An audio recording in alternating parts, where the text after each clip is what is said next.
ำนาน1,300 กว่าปีแม่จามเทวีสร้างพระเจดีย์ที่วัดดอยน้อยพร้อมเจดีย์โค้งอีกองค์เคียงคู่อยู่ดอยสลับก้อนหินใหญ่น้อยร้อยเรียงน่าอัศจรรย์พระธาตุสีทองแงนมองฝูงพึ่งทำรังช่างมีมนต์ขลังพลังศักดิ์สิทธิ์บนนั้นกล่าวคำไหว้สากราบสักการะคนลุกขนชันสัมผัสถึงสายสัมพันธ์คงเป็นลูกหลานเคยร่วมสร้างบุญวัดดอยน้อยอยู่กลางยอดดอยโรยต่ออำเภอดอยละออเขตติดต่อป่าสางลำพูนเดินทางปลอดภัยจากเชียงใหม่หรือสายลำพูนยินดีต้อนรับนักบุญมาร่วมสร้างทานบารมีตี3 ตี 4เปิดสถานีฟังตุลุงยองนักเทศเสียงทองชื่อเสียงดังก้องทั่วฟ้าธานีตัวจริงเสียงจริงวัดดอยน้อยแม่ตามเทวีต้อนรับญาติโยมที่มีจิตศรัทธามาร่วมสร้างบุญ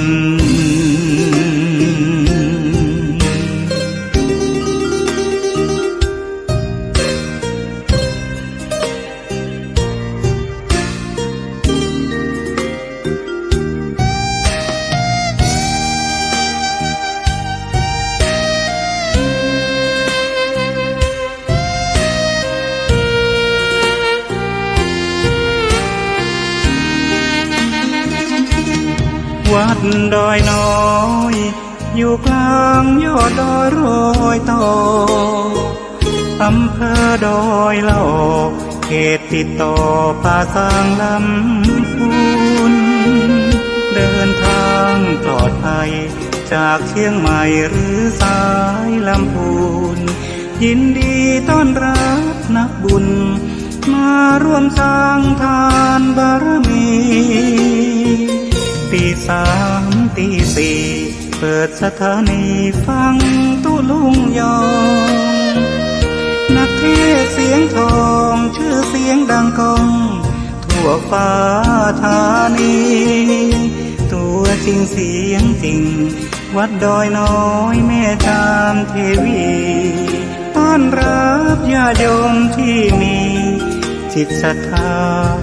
มาร่วมสร้างบุญ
คนจะงาม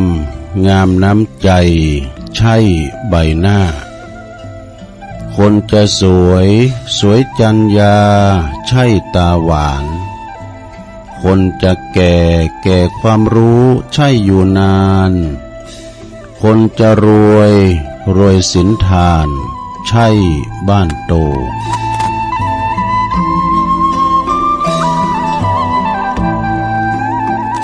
ตื่นเจ้าขึ้นมายิ้มแย้มแจ่มใสทุกโศกโลกภัยหายไปหมดสิ่งก็ขอความนอบน้อมแด่พระรัตนตรัยอันมีพระพุทธพระธรรมพระสงฆ์เป็นสรณะที่พึ่ง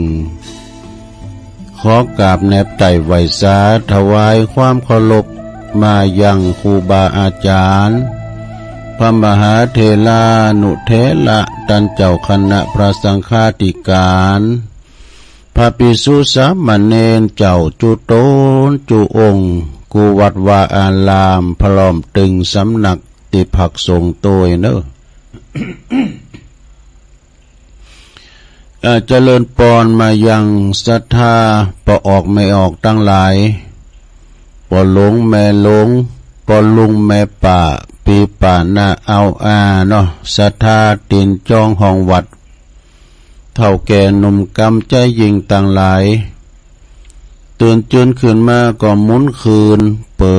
ดวิทยุมาฟังรายการสัพเพเหระปกิณกะขอนลุงไก่แจ้งรายการเสียงธรรมแสงทอง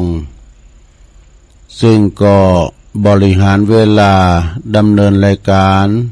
โดยต้นตัวแห่งอาตมาภาพเก่ากระผมตุลุงนันชัยวัฒนาคเสโนแห่งวัดพระธาตุดอยน้อยตำบลดอยหล่ออำเภอดอยหล่อจังหวัดเชียงใหม่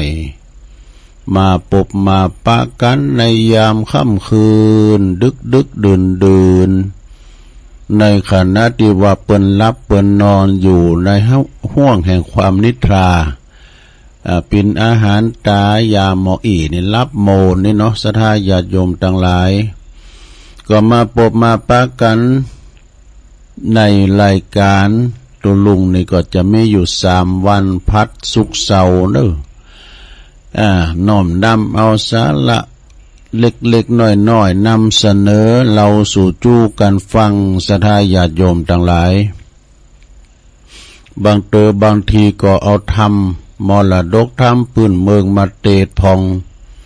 เอาธรรมบรรยายแล้วก็คติธรรมที่มาในอินเทอร์เน็ตให้ที่เป็นสูงมาพองนะข้าวห่ำกำคือพองนิยายชาดกพองเนาะเอามาเล่าสู่จู้กันฟังปิ้นเปินแก่งอมแก่เงาปิ้นเปินยามดึกยามดื่นก่อนลุงก่อนแจ้งนะประคับประคองไปจนถึงตีนฝ้ายหยกลุงสางของวันใหม่ก็มาฟังแก่งอมแก่เงากันไปศรัทธาญาติโยมทั้งหลายมาปะกันวันนี้เนาะก็ตรงกับวันนี้เป็นวันที่31วันนี้กันเนาะ ของเดือนพฤษภาคมเป็นวันสุดท้ายของเดือนแล้ววันพุธก็จะเป็นวันที่1 มิถุนาไปแต่ว่านี่ก็เป็นวันพระวันศีลเป็นวันหยังเป็นวันอัฐมีบูชาอัฐมีบูชาเป็นวันถวายพระเพลิงพระสรีระของพระพุทธเจ้านะก็มีงานบุญกันหลายวัดหลายว่าก็จบสิ้นกันไปด้วยความเรียบร้อยแล้วก็วันนี้ก็จะมีเป็นบางวัดอยู่เนาะที่เพิ่นจะมีการมีงานนะเอาแล้วก่อนอื่นที่จะได้เไปตั้งสถานีวิทยุคืนบุญต่างๆตุลุงก็จะน้อมนำมาไหว้พระกันเกินเน้อ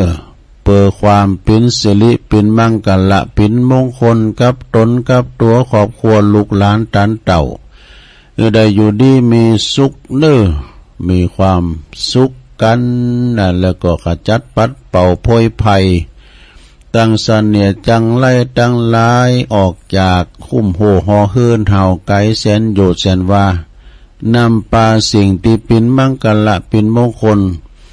เข้าคุ้มเข้าโห่เฮาเนาะอยู่สุขสบายเน้ออ้าวพร้อมแล้วก็กราบหนึ่ง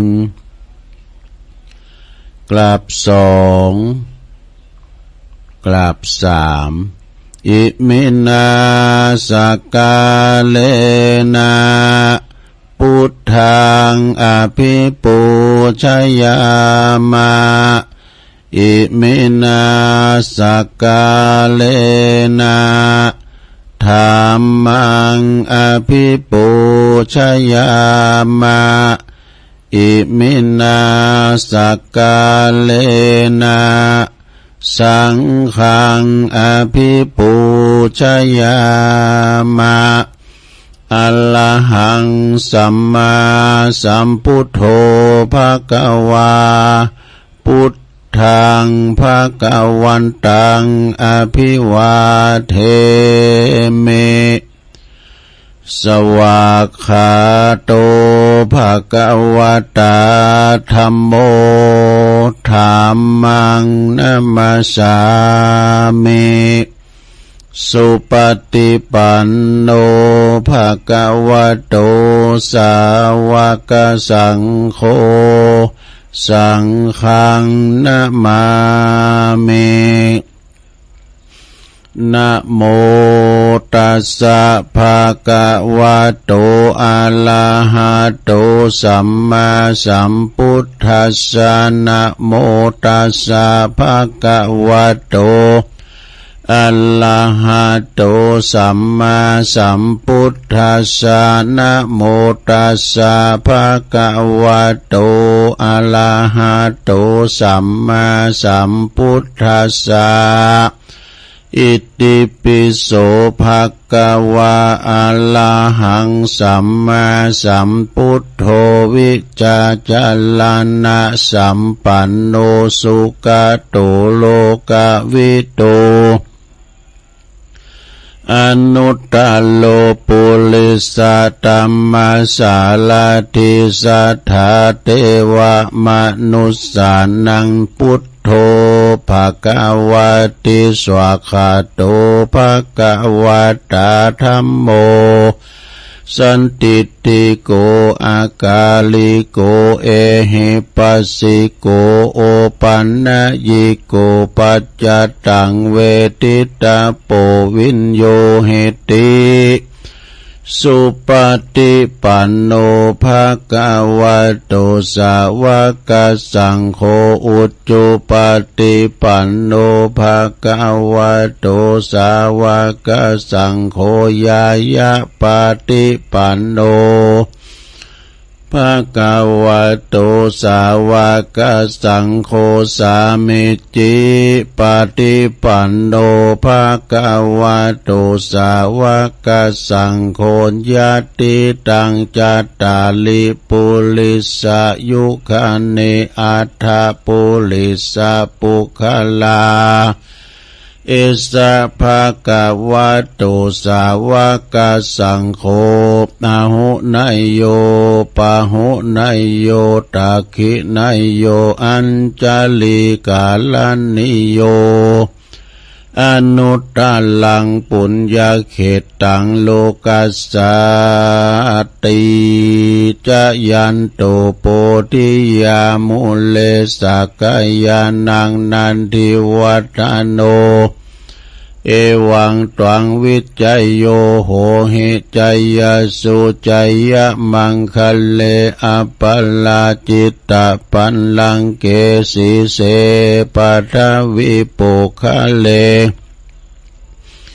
อภิเสเกสัพพพุทธานังอากัปปะโตปโมทติสุนักตังสุมังคลังสุปภาตังสุโหติตังสุขันโนสุโมโหโตจะสุยิถังพรหมจาริสุปัทขินังกายกัมมังวาจากัมมังปัทขินัง ปะทากินังมโนกัมมังปณิทิเตปะทากินาปะทากินานิกาตวนะลาพันตัตเถปะทากิเนสัพพิติโยวิวาจันตุสัพพะโลกวินาศตุมาเตภวัตวันตรายโยสุขิติกายุโกภวะอภิวาทานาสีลิสานิจังวุตาปจายโนจัตตารโอธรรมาวาทันติอายุวันโนสุขังปะลัง เอาแล้วน้อศรัทธาญาติโยมต่างหลายตุลุงก็ปิ้นเก้าปิ้นโหนำสวดมนต์ไปปิ้นตีเรียบร้อยก็ขอกุณพาติตาไหลรัตนะผ่านเพวตั้งพระเกี่ยวเจ้าสามประการเนาะดลบันดาลมาปกป้องคุ้มครองรักษาวัดวาอารามขวงแก้วตั้งสามรักษายังครูบาอาจารย์พระสงฆ์องค์สามเณรเจ้าอยู่กับวัดกับวาเนาะมาเป็นเนื้อนาบุญศรัทธาได้กราบได้ไหวได้มาทำบุญสุนทานกันแล้วก็มาเผยแผ่สัจธรรมคำสอนทำพิธีทางศาสนาผู้นำทางศาสนาเพื่อได้งอกงามไพบูรณ์ในพระศาสนาเนาะ ศรัทธาพอออกไม่ออกก็เหมือนกันเด้อพอลงไม่ลงก็ขอให้มีสุขภาพพลานามัยสมบูรณ์แข็งแรงหน้าแดงแสงเหือได้กินข้าวลำกินน้ำลุงปิ้นลมโพลมใสของลูกของหลานเนาะตัวลุงก็ปิ้นกำลังอกกำลังใจอีปออีแม่ที่เดินเหินไปไหนมาไหนบ้านใดก็เอาอันเนี้ยเด้อเอาวิทยุปิ้นกูปิ้นกิมฟังนำฟังทำไปใจเนอปอออกตั้งปอบ้านแม่บ้านก็ดีจะสตาร์ทรถออกคุ้มออกโหก็มีสติก่อนสตาร์ทรถมันหนักมันหลายไปกาดไปลีก็ดีไปดีมาดีทั้งขาไปทั้งขากลับเนออันนี้ก็เป็นกรรมอวยโจกอวยใจแต่ละวันตุลุงก็มีความปิ้นโหงนะรถมันหนักมันหลายเนาะจะไปเกิดความประมาทขาดสติอีนะเอาละต่อไปก็จะได้เอ่ยไปตั้งสถานีวิทยุคลื่นเครือข่ายต่างๆที่เปิดหับสัญญาณรายการธรรมะช่วงเวลาตั้งแต่ตี 3 ถึง 5 โมงก็ดังต่อไปนี่เด้อขอขอบคุณตั้งสถานีวิทยุคลื่นพระพุทธศาสนาการศึกษาและวัฒนธรรม ของวัดฝายหินเนิดตำบลสุเทพอำเภอเมืองเชียงใหม่ FM 104.50 เมกะเฮิรตซ์โดยเมตตาบารมีธรรมอาจารย์พระครูสมุวิศวัตวรกิจโจ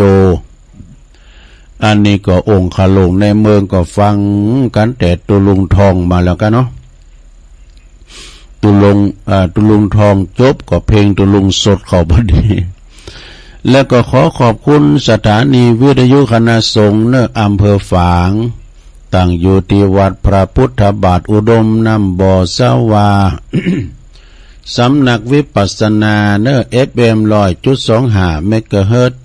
โดยเมตตาบารมีธรรมอาจารย์พระครูหลวงพ่อพระครูสุจิตานุรักษ์หลวงพ่อใหญ่เจ้าคณะอำเภอฝางเนาะขอบคุณตุปีจำเริญโชติธรรมโมตุปีสุเทพลิงสัญญาณไปพี่น้องต่างเมืองฝางไม่อายใส่ประการก็ฟังกันลงกันหลาย ขอบคุณตังสถานีวิทยุแดนดินถิ่นล้านนาตั้งอยู่ที่บ้านโฮงโง่ตำบลนำบ่อหลงสันปัดตองเนอ FM 103.50 เมกะเฮิรตซ์โดยคุณรุจิสมบัติเงาคำนะขอบคุณสถานีวิทยุคลื่นธรรมะของชุมชนวัดห้วยตองซักตำบลขวงเปาอำเภอจอมทองเนอ FM 98.75 เมกะเฮิรตซ์โดยเมตตาบารมีธรรมอาจารย์พระครูวาปีวรมานิตเนอโซนไต่สายไต่ก็ฟังกันไปขอบคุณสถานีวิทยุมนต์เสียงธรรม จากอำเภอแม่แจ่มวัดบุผารามเนอ FM 106.25 เมกะเฮิรตซ์โดยเมตตาบารมีธรรมหลวงปู่พระครูมงคลวิสิทธิ์หลวงปู่ใหญ่เจ้าคณะอำเภอแม่แจ่มเฮาและก็ขอบคุณท่านพระประหลัดอุทัยถึง2อุทัยโดยเนอพี่น้องแม่แจ่มก็ฟังกันหลงหลายขอบคุณสถานีวิทยุเน็กเนลเรดิโอ FM 96.75 เมกะเฮิรตซ์ตั้งอยู่ที่บ้านโจงตำบลทุ่งขวาวห้างหุ้นส่วนจำกัดอนุสรณ์เรดิโอเนออำเภอเมืองปานจังหวัดลำปางขอบคุณสถานีวิทยุชุมชนคนเหนือเขื่อนตั้งอยู่ที่บ้านดงดำอำเภอฮอดจังหวัดเชียงใหม่ FM 90.75 เมกะเฮิรตซ์เนอสถานีวิทยุเพื่อการศึกษาและพัฒนาอาชีพอาร์เรดิโอเน็ตเวิร์ก FM 103.00 เมกะเฮิรตซ์อำเภอเมืองจังหวัดลำปาง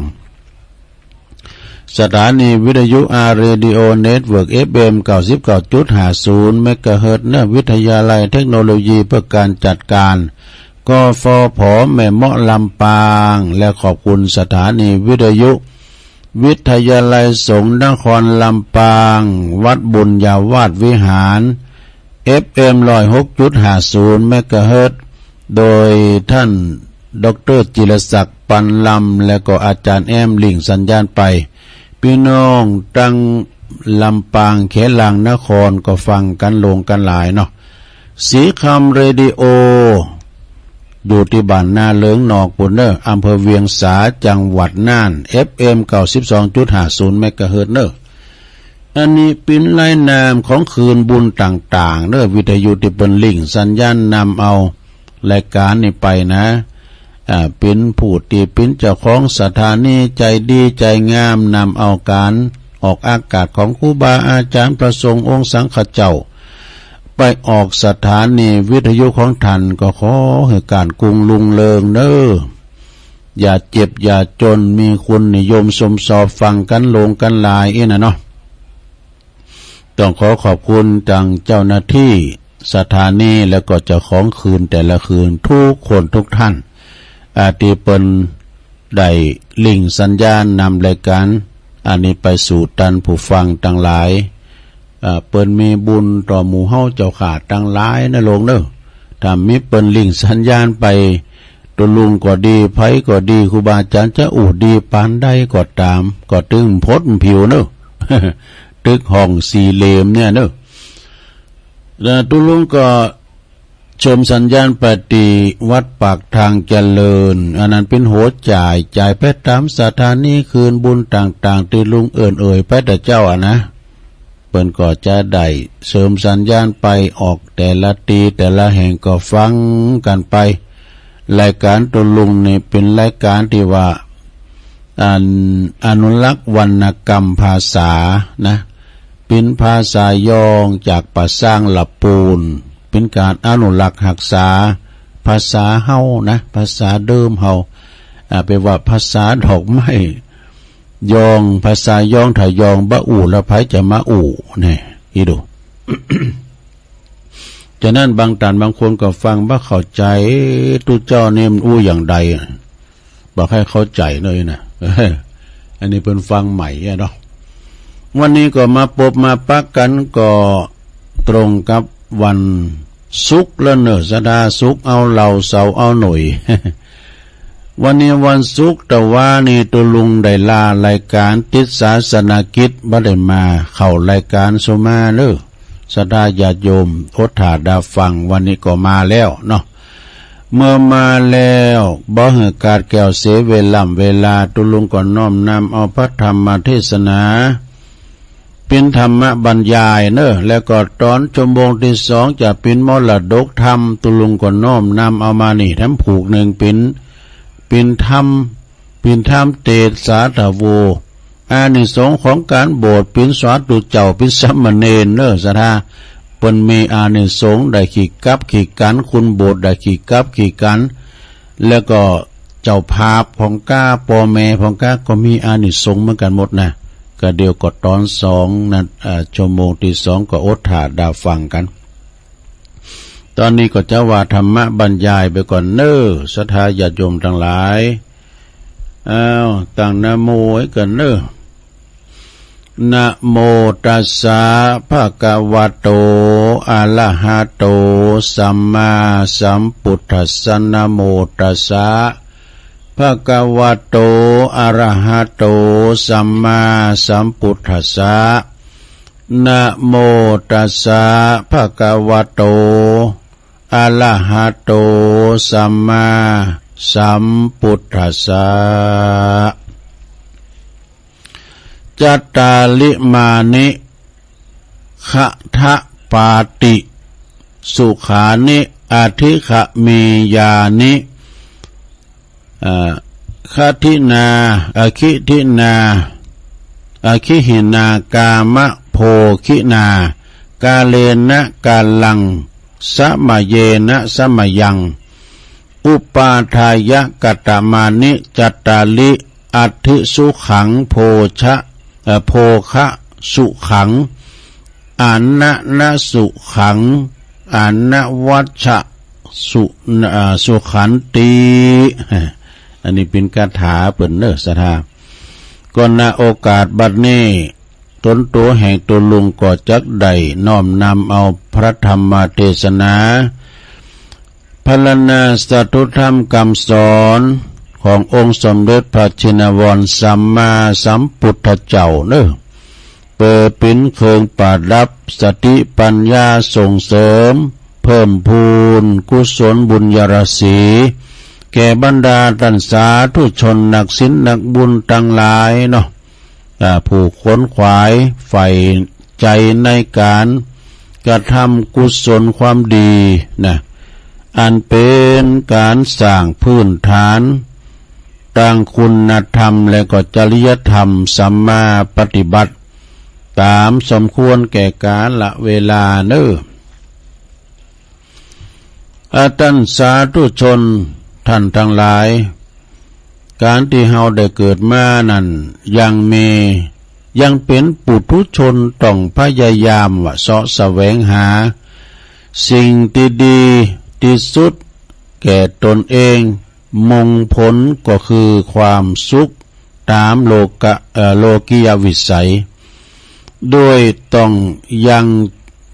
คิดตั้งบ้านตั้งเฮือนให้เป็นไปตามปกติอันความสุขจะเกิดขึ้นใดนั้นก็โดยอาศัยเหตุภายในและก็ปัจจัยเหตุภายนอกประกอบกันทั้งสองประการเนอะพระบรมศาสดาของเฮาได้สอนพุทธบริษัท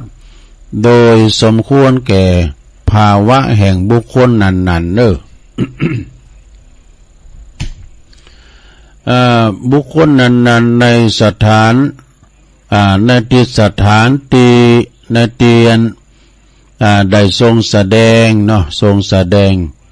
ความสุขอันเกิดจากปัจจัยภายนอกแก่ท่านอนาถปิณฑิกะมหาเศรษฐีนะนายอนาถปิณฑิกะคฤหบดีผู้เป็นมหาเศรษฐีในกรุงสาวัตถีเนอะแห่งแคว้นโกศลนะโดยพระพุทธนิพนธ์ได้อัญเชิญมาเป็นนิเขปบทณเบื้องต้นนั้นว่าจัตตาลิมานิคหะปฏิสุขานิอาทิขะมียานิคิหินากามะโภคินาเป็นอาทิเด้อก็แปลความว่าอย่างอี้เด้อเป็นบาลีนะศรัทธาญาติโยมเป็นว่าดูก่อนคฤหบดีความสุขทั้งหลายของฆราวาสคฤหัสถ์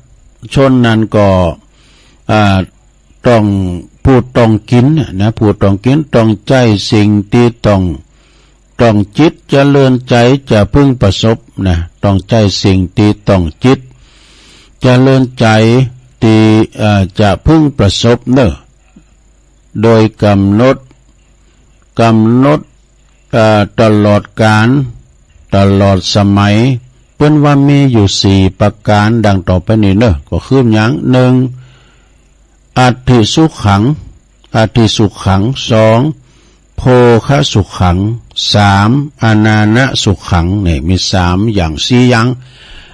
อนวัชชะสุขังนี่มี4อย่างด้วยกันเด้อเอาอย่างแรกนะข้อที่1อัตติสุขังคือหมายความว่าความสุขอันเกิดจากการมีทรัพย์นี่เฮามีทรัพย์สินเงินทองเนาะก็ไม่ไว้ใจซื้อจ่ายมื้อซื้อกินนี่มันสบายได้มาโดยชอบธรรมเอาบ่ได้ซอบ่ได้โกงบ่ได้ลักบ่ได้จกของไผมากินมาตานี่นะเนาะหมายความว่าความสุขเกิดจากความมีทรัพย์ ทรัพย์สินของเฮาหิหามาได้เนาะอดออมไว้ข้อที่2โภคะสุขขังนี่ความสุขอันเกิดจากการใช้จ่ายทรัพย์เน้อทรัพย์ที่เฮาใช้จ่ายไปนี่ก็เป็นความจำเป็นว่าจะจ่ายไปสู่ลุยสู่ล่ายนะจ่ายไปโดยบ่มีเหตุผลก็เสียดายทรัพย์ที่จะจ่ายไปข้อที่3อนันนะสุขังก็แปลความว่าความสุขอันเกิดแต่ความไม่มีหนี้แต่กันเนาะเฮาปิ้นหนี้ปิ้นสินนี่มันถึงบ้าโมนว่าเปิ้นว่าโตตุลุงก็เกยมาแล้ว การปิ้นหนี้ปิ้นสินนี่นะกินอิ่มมานอนบ่หลับว่ะได้ยินเพิ่นว่ากันนะการเกิดถึงหนี้ถึงสินก็เป็นที่สะดุ้งก็เป็นธรรมดาพร้อมกับว่าปลอบอกปลอบใจว่ากันมิหนี้ก็มิหน้าด้วยก็เป็นหยังอ่ะเนาะบางพอก็ตุกอกตุกใจกับหนี้กับสินสราญาติโยมพระพุทธเจ้าเพิ่นตรัสไว้ว่าอินาตานังทุกขังโลเกการกู้หนี้ยืมสินของเพิ่นมาในปิ้นตุกในโลกนะสถาไผปิ้นหนี้นี่ก็เคยหัวแล้วข้อที่4อนวัชชะสุขังอันนี้ข้อที่4นี่เพิ่นแปลความว่าความสุขเกิดแต่การประกอบการงานที่ปราศจากโทษดังนี้นี่การงานปราศจากโทษก็มีหลายอย่างตั้งแต่บกดินสินต่อรับจ้างอ่างบายเพิ่นเรียกว่าแรงงานขั้นต่ำไปบกดินสินต่อในประวัตินะก็คือว่าเฮาแบบไปลักลอบตัดไม้ตัดตอก้านี่นะเนาะที่ป่าสังโงนอันนี้ก็จะผิดไปแต่ว่าเฮาสัมมาอาชีโวอาชีพชอบเปิ้นว่าสมเด็จพระชินสีห์เปิ้นได้ทรงอธิบายขยายเนื้อความต่อไปดังนี้ว่ากุลบุตรผู้มีโภคทรัพย์ซึ่งหามาได้โดยความขยันหมั่นเพียรสั่งสมมาโดยกำลังแขนกำลังทำงานอาเภอต่างน้ำนี่อาเภอต่างน้ำมีเป็นว่านะเป็นทรัพย์ที่สอบธรรมได้มาโดยสอบธรรมย่อมได้รับความสุขโสมนัสสะโสมนัสสะในความยินดีนะสถาความดีอกดีใจโสมนัสสะถ้าโทมนัสสะเนี่ยความหมุนเล่าสมองใจเฮานะประกอบแปลว่าเฮามีโภคทรัพย์ซึ่งหามาได้โดยความขยันหมั่นเพียรหนึ่งเมื่อได้มาแล้วมาใจมาสอยทรัพย์ก็ยอมได้รับความสุขโสมนัสสะว่าเฮายอมได้รับได้ใจสอยแล้วก็ได้ทำบุญโดยทรัพย์ซึ่งหามาได้โดยความขยันหมั่นเพียรอย่างนี้เป็นต้นเนาะโดยน้ำพักน้ำแรงของเฮา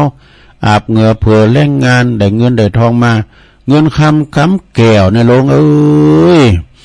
มันไปหาได้ง่ายๆที่ไหนเหิมออกเหิมไหลไข่มันย่อยมันจะได้มันมา หากไม่มันเงินคำมันหายอยากหากไม่มาอยู่ที่แข็งอย่างท่านมหาวาน่ะเมื่อว่าเขาบ่มีนี่ติดโตสดาเฮาหาขยันหมั่นเป็นมาเป็นต้นหนึ่งแล้วนะเมื่อว่าเขาบ่มีนี่ติดโตก็ยอมได้รับความสุขสมนัสสะว่าเฮาบ่ได้กู้หนี้ยืมสินบ่ว่าจะน้อยหรือมากค ของไผมาหนึ่งแล้วแน่และต่อไปนี่แหละปวันและเมื่ออริยสาวกะประกอบการงานนะประกอบการงานในทางกายบ่มีโทษประกอบการงานในทางวาจาก็บ่มีโทษประกอบการงานโดยทางใจก็บ่มีโทษนี่ก็ยอมว่าได้รับความสุขโสมนัสว่า2ประการนี้ได้แก่สังพองนะก็คือความสุขเกิดแต่การกระทำหนึ่งความสุขเกิดแต่การบอกได้กระทำหนึ่งและก็ทั้งสองนะหนึ่งในสองนี่ศรัทธาญาติโยมทั้งหลายหนึ่งในสองในอย่างนี้ความสุขเกิดแต่จากการมีทรัพย์มีความสุขเกิดกับความสุขเกิดแต่การใช้จ่ายทรัพย์เนอะศรัทธาเป็นกว่าจัดเป็นความสุขเกิดจากการกระทำนี่ความสุขเกิดแต่ความบ่มีหนี้และก็ความสุขเกิดแต่การประกอบการงานอาชีพโดยปราศจากโทษเนอะจัดเป็นความสุขเกิดจากการไม่กระทำคือมีอธิบายโดยลำดับดังต่อไปนี้ทำแล้วเปิ้นว่าอัตถิสุขนี่เป็นหมายความว่าความสุขเกิดแต่ความมีทรัพย์ก็มีอธิบายว่ากรรมว่าทรัพย์นี่โดยโทไปท่านก็หมายถึงสังหาริมทรัพย์แล้วก็ทรัพย์ที่เป็นเคินตีได้หนึ่งอสังหาริมทรัพย์ทรัพย์ที่มันเคินตีบ่ได้หนึ่งนะทั้งสองอย่างนี้ก็ยอมหมายถึงทั้งสิ่งที่มีวิญญาณครองและก็สิ่งที่บ่มีวิญญาณเรียกว่าสวิญญาณนักทรัพย์นะเนาะสวิญญาณนักกทรัพย์นะแล้วก็สิ่งที่บ่มีวิญญาณซึ่งก็เรียกว่าอวิญญาณกทรัพย์ดงเป็นว่านะทรัพย์นั้นกล่าวโดยใจความก็มีสองประการทำแล้วลงมีสองประการไม่หยังพองคือโภคทรัพย์ก็ได้แก่ของกินนะของกินของใจของกินของใจอันเป็นทรัพย์โดยตรงประการหนึ่งนะแล้วก็ธนทรัพย์ ธนทรัพย์นี้ก็ได้แก่วัตถุปัจจัยสิ่งสำหรับแลกเป็นทรัพย์สิ่งของอื่นๆนะก็เงินทองสตางค์กับธนทรัพย์นะธนบัตรเนาะซึ่งเป็นทรัพย์โดยอ้อมประการหนึ่งแล้วก็โดยเฉพาะในที่นี้ตันก็หมายถึงทรัพย์สินเงินทองเข้าของเครื่องกินเครื่องใจ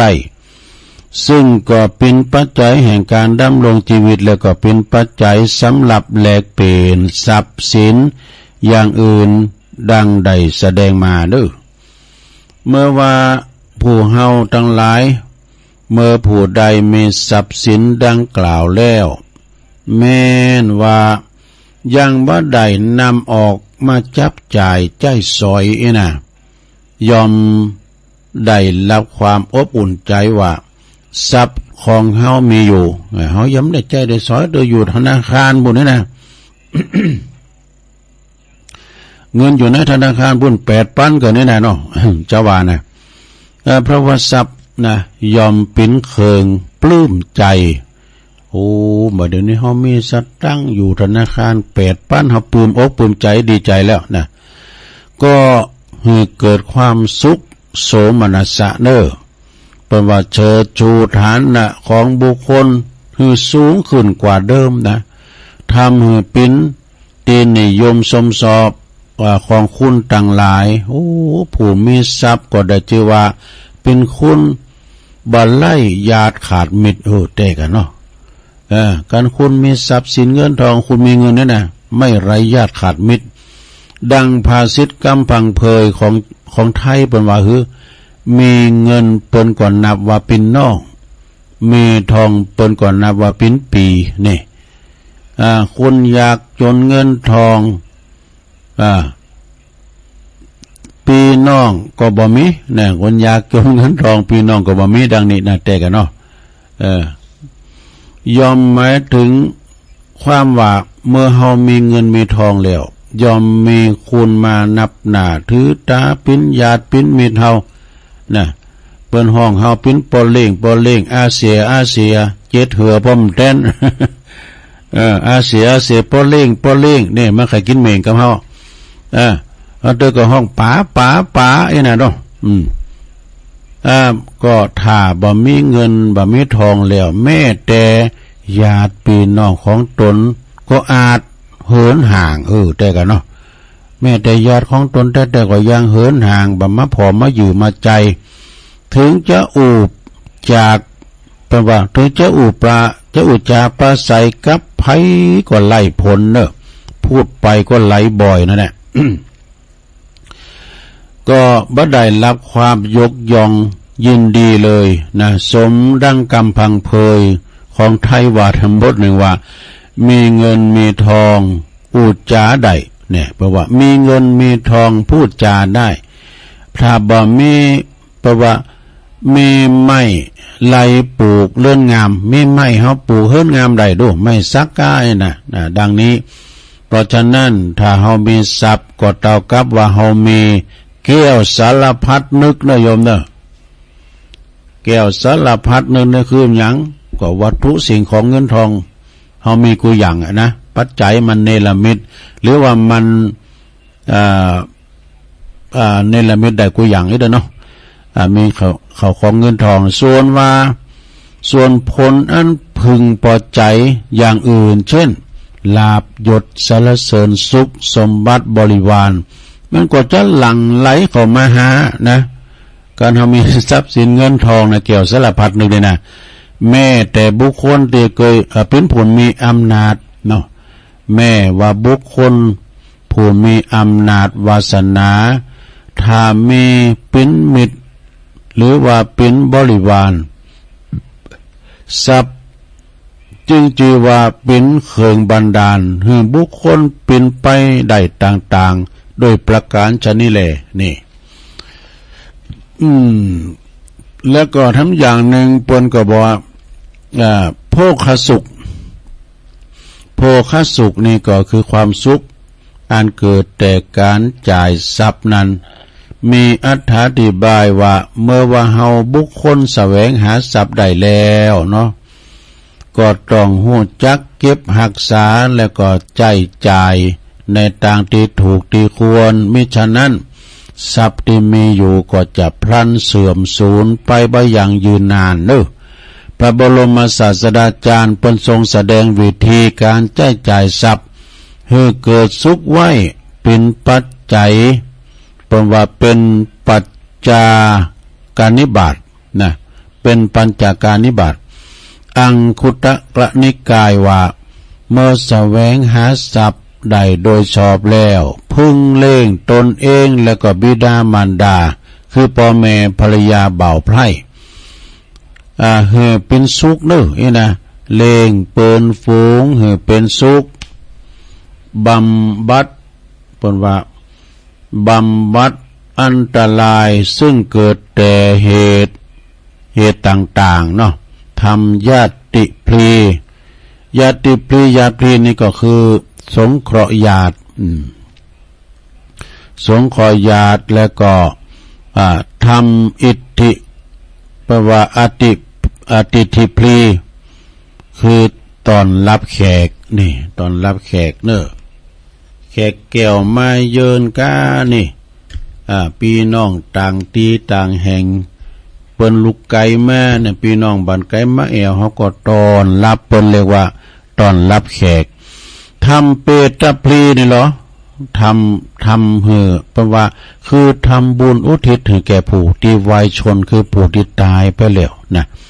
แล้วก็ทำราชพลีนี่ก็คือถวายเป็นของหลวงมีเสภาสีกาอีเป็นต้นแล้วก็ทำเทวตาพลี เทวตาปลีก็คือทำบุญอุทิศให้แก่เทพเจ้าตามประเพณีนิยมและก็บริจาคทานให้กับสมณะจีพราหมณ์ผู้ประพฤติชอบดังนี้นะสรุปความว่าเมื่อมีทรัพย์แล้วควรใจจ่ายออกบำเพ็ญประโยชน์ตนและก็ประโยชน์ทันตามสมควรบ่ใจเก็บงำสะสมไว้โดยที่บ่ใจบ่จ่ายหรือว่าใจจ่ายไปในทางที่ผิดเมื่อบุคคลแสวงหาทรัพย์ได้มาด้วยความขยันหมั่นเพียรโดยความขยันหมั่นเพียรหรือว่าโดย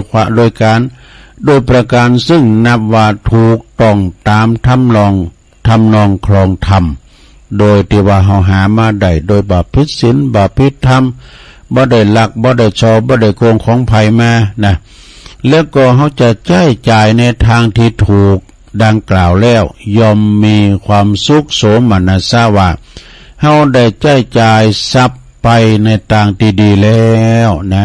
เพราะฉะนั้นการจ่ายทรัพย์นี่นะสดาญาติโยมทั้งหลาย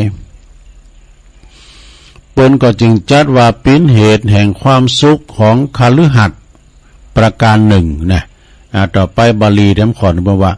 อนันตสุขนี่อนันตสุขแปลว่าหยังความสุขเกิดแต่ความไม่มีหนี้ไม่มีสินนี่มีหนี้มีสินเนี่ยนะ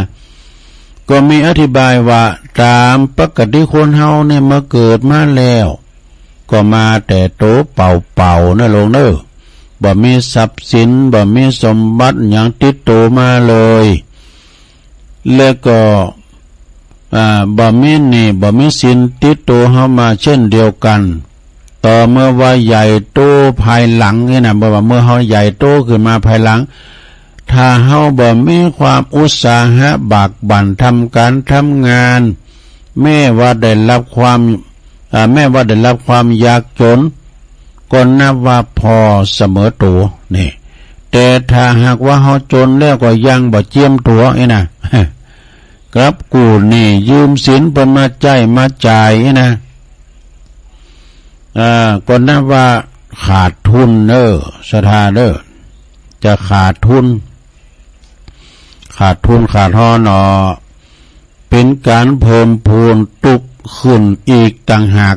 ทำอย่างหนึ่งนะก็คือมีความตุกเพราะว่าความอยากจนแล้วก็ยังมีความตุกเพราะความเป็นหนี้เป็นสินเปิ้นแถมติดหนี้ติดสินเปิ้นแถมพระผู้มีพระภาคเจ้าเปิ้นได้ทรงแสดงทุกข์ซึ่งเกิดจากความเป็นหนี้ไว้โดยนัยยะแห่งพระพุทธภาษิตว่าอินาตานังทุกขังโลเกนี่อันนี้เปิ้นเขียนมานะความที่ว่าเฮากู้หนี้ยืมสินนี่เป็นทุกข์ในโลกดังนี้เมื่อว่าเฮามีปัญญาเปิ้นฮู้ชัดว่าความเป็นหนี้นั้นเป็นทุกข์มาแล้วนะก็ตรงกันข้ามความบ่มีหนี้บ่มีสินก็นำสุขมาให้ดังนี้แล้วถ้าเฮายังเป็นคุณบริสุทธิ์บ่มีหนี้บ่มีสินบ่มีหนี้สินติดตัวก็บ่มีก็บ่โกนก่อหนี้ก่อสินขึ้นมาเปิ้นว่านะความพยายามหลีกเลี่ยงเสห่างไกลนะถึงแม้ว่าบกพร่องในความเป็นอยู่เป็นอยู่บางอย่างนะมีความบกพร่องเป็นอยู่บางอย่างเช่นเฮามาขาดเครื่องกินเครื่องใจเนาะ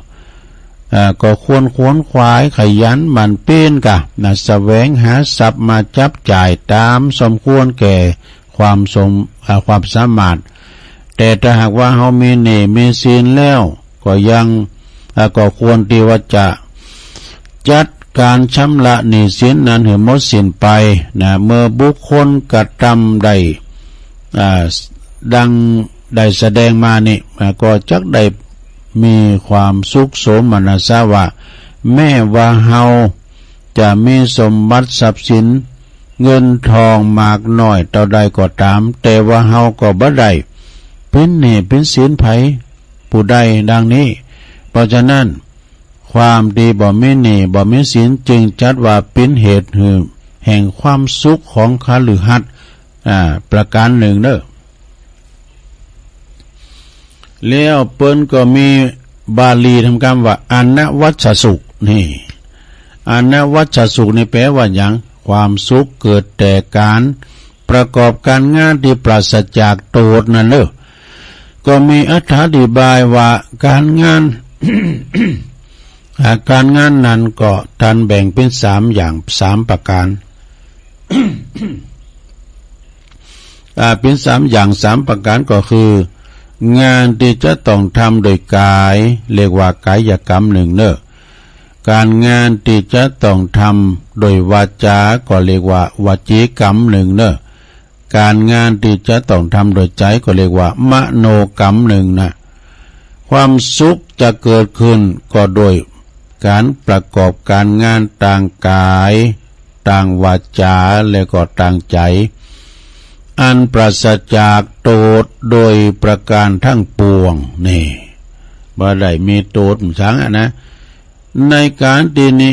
ก็ต้องทำโดยกายที่บ่มีโทษนั้นก็ได้แก่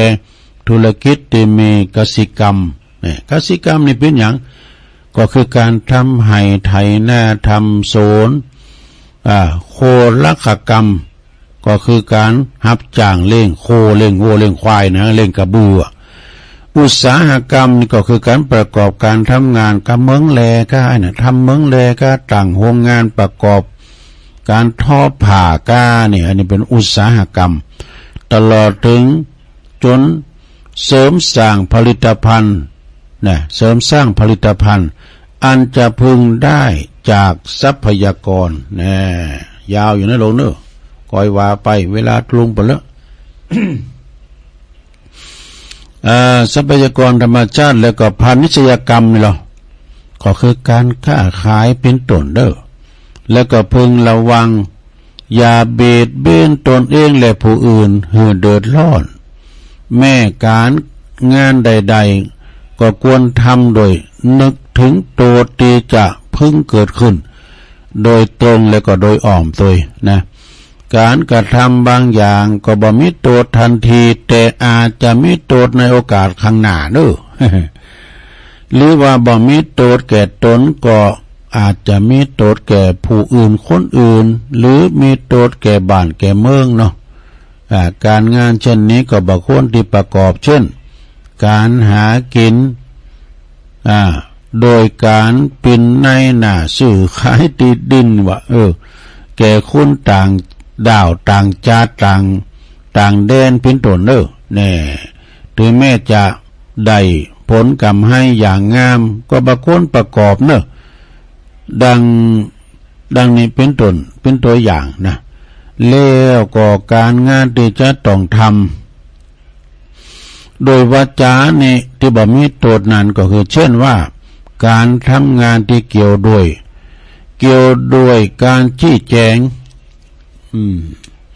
การจี้แจงการแถลงและก็การขับร้องเป็นต้นก็ต้องประกอบโดยศิลปะหรือว่าศีลต่างวาจาบ่เป็นไปเปิดเบียดเบียนตนเองและผู้อื่นจึงเป็นการทำงานที่ควรทำอันหนึ่งนะเป็นว่าอันหนึ่งการสนทนานะเป็นว่าการสนทนาปราศัยก็ดีการปรับความเข้าใจกันก็ดีการทำสัญญาตกลงกันก็ดีนะก็การดำเนินงานตั้งทูตหรือว่าตั้งตัวแทนก็ดีย่อมมีผลเป็นอันมากสมโดยคำว่าปากเป็นเอกนั่นแหละดังนี้นี่แล้วก็การงานที่จะต้องทำโดยใจที่บ่มีโทษนั้นก็มีอยู่หนักเหมือนกันเช่นการใจความกึดใจการใจกำกึดค้นหาสิ่งที่ประโยชน์เป็นประโยชน์กึดปลดเปลื้องความสะดวกคิดประวัติคิดค้นหาความมันเป็นจริงในสรรพสิ่งที่มีอยู่ในโลกเหล่านี้ก็เป็นต้น เมื่อว่าเป็นไปโดยที่บ่เบียดเบียนตนเองและผู้อื่นแล้วก็นับว่าเป็นการงานในต่างใจที่บ่มีโทษเนาะประกอบด้วยส่วนเดียวเมื่อกล่าวโดยเฉพาะในทางธรรมแล้วกายกรรมคือการงานที่จะต้องทำโดยกายบ่มีโทษท่านก็จำแนกไปทำแล้วเนอะโลเนอะจำแนกเป็น3ทำแล้วก็คือ1บ่ขาดสัตว์1เนอะบ่ลักทรัพย์1บ่คบจู้นอกใจซึ่งกันและกัน1แล้ววจีกรรมก็คือการงานที่จะต้องทำโดยวาจาบ่มีโทษท่านจำแนกเป็น4ก็คือพูดไม่พูดปด1นะไม่พูดส่อเสียด1ไม่พูดคำหยาบโลนต่างๆนะแล้วก็ไม่พูดเพ้อเจ้อไร้สาระและมโนกรรมเนาะมโนกรรมนี่เพิ่นก็ว่าการงานที่ต้องทำโดยใจบ่มีโทษเพิ่นก็บอกว่าท่านจำแนกไว้มี3อย่างเหมือนกันนะคือบ่โลภอยากได้ของเขา1บ่พยาบาทปองร้ายเขา1บ่หันพิษจากทำนองครองธรรม1เด้อซึ่งก็เรียกว่าอีกหลายอย่างนึงว่าปริยายะ1ว่าอกุศลกรรมบท10ประการโดยประการดังนี้แลนี่เมื่อคฤหัสถ์ชนเว้นข้อที่ควรเว้นและก็ประพฤติข้อที่ควรประพฤติดังแสดงมานี่ก็จะมีความสุขความเจริญตลอดกาลสมัยและฐานในบ้านใดเมืองใดมีบุคคลเช่นดังกล่าวมานี่บ้านนั้นเมืองนั้นเพิ่นก็จะมีแต่ความสุขความเจริญเป็นปฏิรูปประเทศคือถิ่นประเทศหรือว่าที่อยู่อันสมควรคือดีควรแก่การอาศัยควรแก่การอยู่อาศัยนะอันปราศจากโทษนะพยานอันตรายก็คือความสุขสวัสดีเพราะฉะนั้นแล้วนะขอให้คฤหัสถ์ชนผู้หวังผลคือความสุขในคฤหัสถ์วิสัยพึงจดจำนำไปประพฤติปฏิบัติบริบูรณ์ตามกำลังสติพยาปัญญาความสามารถของตนก็จะได้รับผลนำไปเกิดความสุขกายความสบายใจประกอบแต่ความสุขความเจริญก้าวหน้าในชีวิตตลอดไปสมจริงดังที่ได้แสดงมาเด้อในการปิณติสุดแห่งพระธรรมเทศนานี่ก็ขออำนาจคุณพระศรีรัตนตรัยอันมีคุณพระพุทธเจ้าคุณพระธรรมเจ้าคุณพระสงฆ์และก็ขออำนาจแห่งบุญกุศลที่ท่านทั้งหลายได้บำเพ็ญบารมีมาจงเป็นพลวัตปัจจัยอภิบาลหือตันทั้งหลายเนาะหือตันทั้งหลายเป็นผู้ที่ปราศจากโรคภัยโรคาพาธภัยพิบัติอุปัฏฐวันอันตรายทั้งหลายแล้วก็จงเจริญไปด้วยอายุวันนะสุขภาละปฏิภาณธรรมสารสมบัติประสงค์จำนงหมายสิ่งหนึ่งสิ่งใดประกอบประดุจธรรมชอบแล้วก็ขอสิ่งนั้นทั้งปวงจงพลันสำเร็จสมดังความปรารถนาทุกประการเทินนี่แสดงพระธรรมเทศนามาก็พอสมควรแก่กาลเวลาก็ขอสมมุติยุติลงปรุงไว้เพียงเท่าอี้เอวังก็มีด้วยประกาศนี้สาธุสาธุสาธุเอาจบลงไปลงเอ้ยศรัทธารับกันไปแล้วกาเสียงตัวลุงก็แห่ไปเหมือนกันเนอะ เพราะว่าไปใจเสียงหนักอยู่เนาะก็ขอสุมาอภัยกับศรัทธาญาติโยมด้วยต่อไปเอาปอนธรรมไหมกันเนอะเอาปอนธรรมแล้วตัวลุงก็จะพักเบรกสักหน่อยเดี๋ยวจะเตะธรรมอานิสงส์โบสถ์แถมไว้นะเนาะศรัทธา สัพพิติโยวิวัจจันตุสัพพะโลโกวินาศตุมาเตภวัตวันตะลายโยสุขีติกายุโกภวะอภิวาตานาสีลิสานิจังวุธาปจายโนจัตตาโลธรรมาวัฏันติอายุวันโนสุขังปะลางเอาแล้วก็เดี๋ยวตุลุงก็จะพักเบรกจิบน้ำให้สักกำคอแห้งเนาะคอแห้งเสียงแหบไปหน่อยแล้วก็ลุกเตียวไปเตียวมาหยุดสินหยุดสายให้หน่อยหนึ่งเนาะนางมึนนะสถานญาติโยมเนาะอดใจรอสักกำเนอเจริญปอน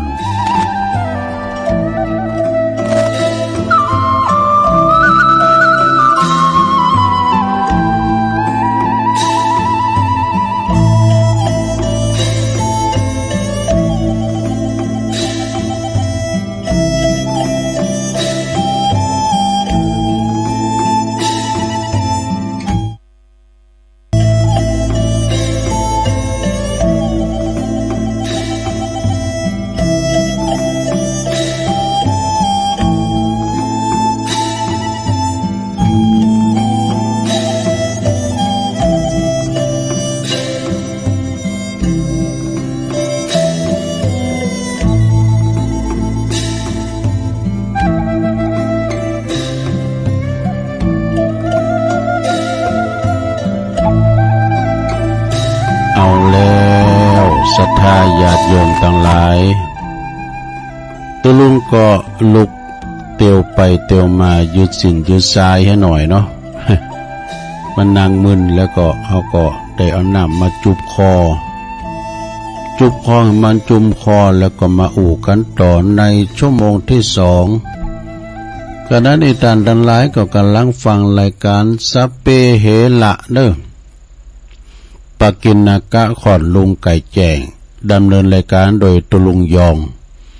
วันนี้มาก็เสียงแหบเสียงแหงไปหน่อย ฉะนั้นญาติโยมทั้งหลายเนาะบางท่านบางคนก็ยังลับไหลอยู่ก็ยังเจ้าอยู่นะเราไปเฝ้าลุกมาเตอยังเจ้าอยู่นะเสียงดีควายงามก่อนตีนฟ้าย้ำยกเตือนวันนี้เป็นวันศุกร์ถ้าจบรายการตุลุงแล้วก็ฟังรายการตุลุงแดงต่อเนอะพระครูชลทานพิทักษ์นะวัดแม่ห้องไคร้เพื่อนก็จะมาเข้ารายการเตธรรมเตน้ำเตธรรมแล้วก็ติดตามไปโดยอาจารย์ท่านพระอาจารย์ไมตรีขเวสโกมโนลีจากวัดพระพุทธบาทตากผ้าเพิ่นก็จะได้เข้ารายการโอ้งานพระบาทก็แล้วว่าเนี่ยเนาะพี่นิ่มได้ไปแอวสักกะหมอ มันได้ไปแอวงานวัดพระบาทเฮ็ดหอบพระมีพงก้าตะปูนไก่ดอยเนาะไก่ดอยตะมีพองฉะนั้นก็บัดเดี๋ยวปีนี้เฮ็ดหอบคงซื้อว่าหนักนะฝนจะตกดีจะมันแรงมาหลายปีนะก็ได้กินเฮ็ดหอบกันไปสดาญาติโยมทั้งหลายตอนนี้ไปก็ตามสัญญาเนาะตุลุงตั้งทำไว้แล้ววันนี้เรามาฟังธรรมอานิสงส์ของการโบสถ์ปิณตุปิณพะอินามันมีอานิสงส์อย่างใดแล้วก็เป็นยกเป็น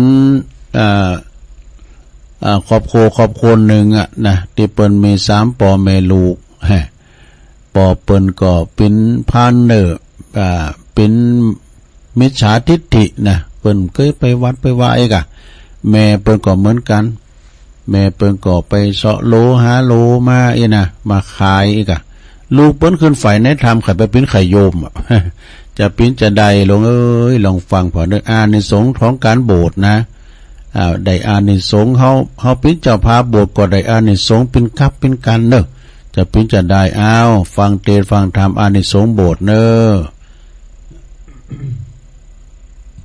นะโมตัสสะภะคะวะโตอะระหะโตสัมมาสัมพุทธัสสะเอวัมเมสุตังเอกังสะมายังสาภะคะวะสะวัตติยังวิหารติเจตวันเน อนาถาปินทิกาสะอาลาเมเอกังสมัยยังมือสมัยยากาละคาบหนึ่งสายปางเมื่อพระติไว้ทันลงยันพุ่งสำลานยังจอดอยู่ในยอดอารามนะอันเศรษฐีใจงามผู้ใหญ่มีนามชื่อไว้ว่าอนาถาปินทิกาสะมหาเศรษฐีสร้างไว้ถวายแก่พระมนเนบตนเลิศแล้วที่นอกเวียงแก้วสาวัตถียามนั้นพระมนเนตนปิ่นเกล้าก็ปราลบเสิงเจ้ามาหินตากุมารเหือเป็นเหตุพระจึงปวัติเตสนายังทำดวงผาเสดอันนี้ว่าปิตามาตาปิตามิจฉาทิฏฐิกาดังนี้เป็นต้นนะภิกขเวดุลาภิกขุต่างหลายตนเป็นสายอริยเจ้าตั้งแต่ก่อนเก่าอดีตายังมีสามขาพ่อแม่ลูกตุกผานผูกเครื่องขีเป็นมิจฉาทิฏฐิบาปสาวบ่มีใจเชื่อกุลแก้วเจ้าทั้งสามมักกะตำตังอันบ่งามอยู่ใจเต้ามีลูกไว้ใจเดียวน้ำจะเหลียวบอกเล่าว่ามาหินตะเจ้ากุมารเจ้าก็มีใจบานผ่องแผ้วมีใจเชื่อในกุลแก้วทั้งสามประการเต้ามีใจบานใครบวชแล้วลวดปั้มเป่งธรรมนะก็ไข่กำบอกเล่าเสิงพ่อแม่เจ้าทั้งสองว่าลูกนั้นมีใจปองใครไปบวชถือปนวดปัปปจาขออนุญาตวางปล่อยให้ลูกน้อยใดไปบวชแด่เธอว่าอ่านแล้วนางหนอแก้วผู้เป็นแม่ยังมีใจยังของแว่เป็นมิจฉาทิฏฐิก็บ่ยินดีปงปล่อยส่วนว่าเจ้ากุมารน้อยนั่นลาวก็ยินโศกเศร้าขี้มองน้ำตาน้องบ่ขาดเขาวันน้ำก็บ่อาจจะกินเป็นอาจินอยู่ใจนับอ่านใด7 วันก็มีหันแหลนาส่วนอันว่านางผู้เป็นแม่นั้นเราหันลูกเต้ามองขีย้อนศรัทธามีใครบวชแม่ก็เลยลวดกล่าวถอยว่าดูลาเจ้ายอดซอยสายใจกันว่าเจ้าจักใครไปบวชนั้นเราก็ตามใจเจ้าเตอะเนอว่าอันแล้วเจ้าหน่อแก้วว่ามาเห็นตากุมารก็มีใจบานจมจื่นยกมือยื่นอัญจุลีแล้วก็จากรรมดีตานต่อกับนางน้อยหนอบมาแต่ว่าขอแม่นำพาลูกเต้าไปหาครูบาเจ้าอาจารย์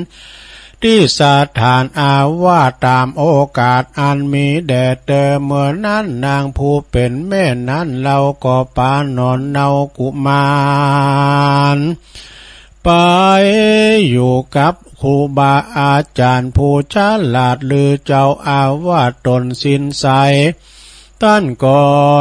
เจ้าก็มีใจเพื่อแผ่คุณนาแก่จาสอนหูต่างลุ่มต่างดอนเสียงไข้เอาใจใส่สอนอักขละธรรม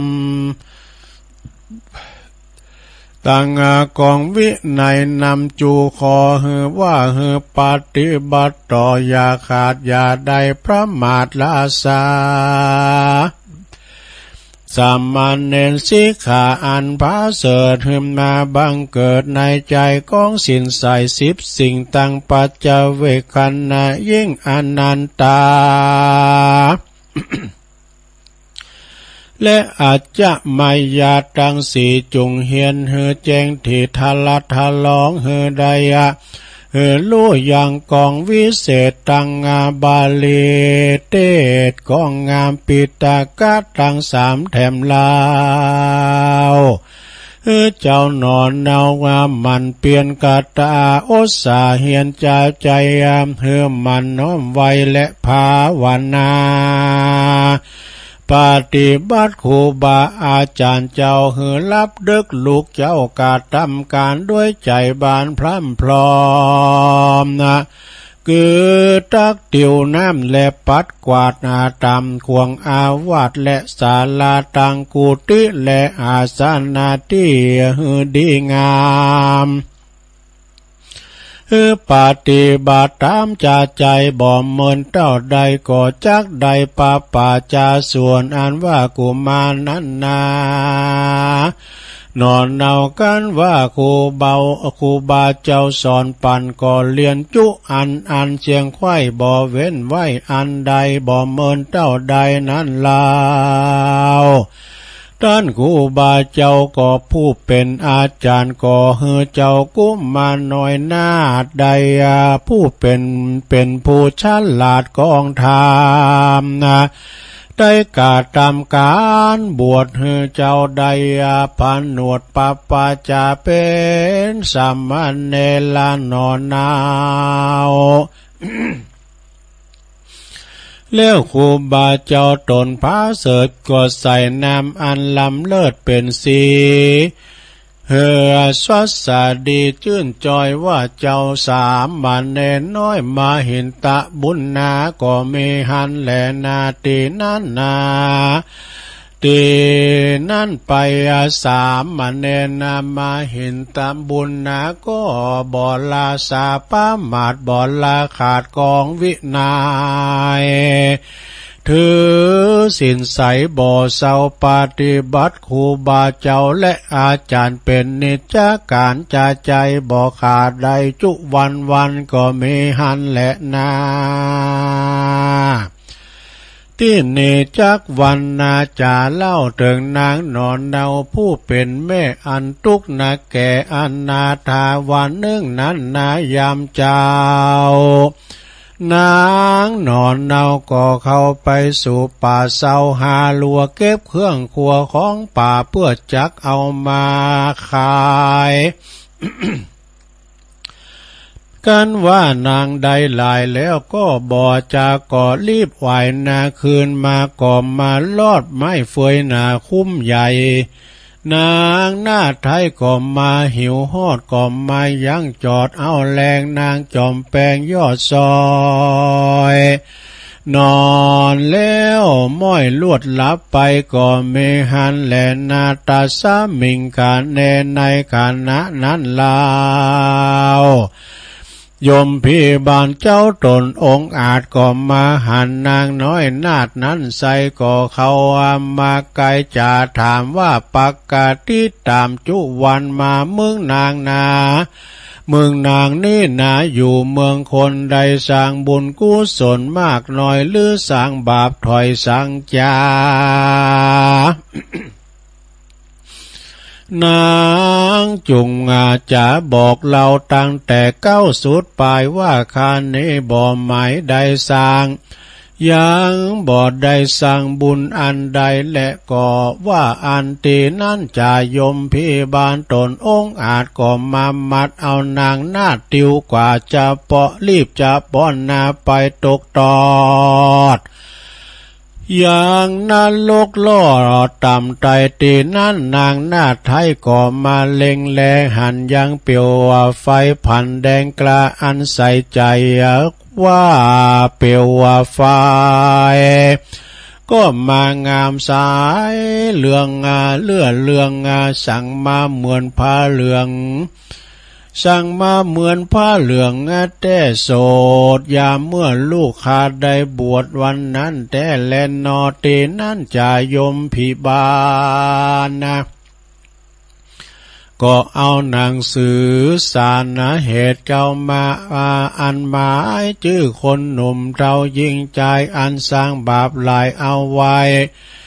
ยามอยู่โลกไตเมืองคนก็หูวันนางตามมนนี้เราสร้างบาปเศร้ากาลีเป็นมิจฉาทิฏฐิหยาบจ้า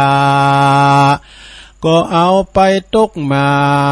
ก็เอาแป้นมาตบนางก็เอาแป้นมาตบนางนาดเฮือใดไม่มาด3 ตีแล้วก็เอานางกาลีบาใบไปสัตว์โลกตกนรกใหญ่มัวดำนะ